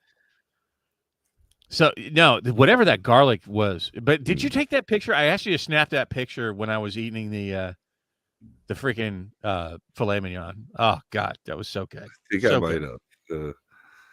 I put a lot of stuff on my computer already. So yeah. One of my highlights from the Indy Gen Con trip was definitely the Fogo de Chao. Made me walk on very not pleasant feet to go eat there. It was good. But hopefully everybody here got to enjoy a little bit of Lorcana, at least the way that I'm beginning to embrace it. Get your inner Disney going. It's okay to put a different stroke on your gaming menu here, that you can enjoy Magic and you can enjoy Lorcana. So we got Jam saying that they find people are interested in Lorcana, like they're interested in any new TCG that comes out. I've been doing this too long to care too much at the beginning of something. Got too hyped on Star Wars Destiny. Got too hyped on Keyforge. Oh, dude, this has got to be Jake. I love Jake. I love you, dude. No, I was asking, do you? It's kind of an epiphany to me about learning things from the audience. Like it's not just entertaining them. That it's a two-way symbiotic relationship with the audience, and I appreciate that. And yeah, we all learned. I have a lot of Star Wars Destiny in storage as well. But I know for me, as much as I love the content creation, I love that I have an outlet to be creative and to have these discussions and do deck techs and learning like that. I like that I have that bit of an outlet here with being a Magic the Gathering content creator, a TCG content creator, right? But if I didn't have the back and forth with the community and so many wonderful people, I don't know if I'd enjoy it near as much. Unlike Facebook, I just post and ghost on there. I don't interact with anybody, but here it's great. Yeah, honestly, I really enjoy the live streams far more than I enjoy just recording videos. It makes me feel much more like I'm part of the community rather than just I'm preaching at them.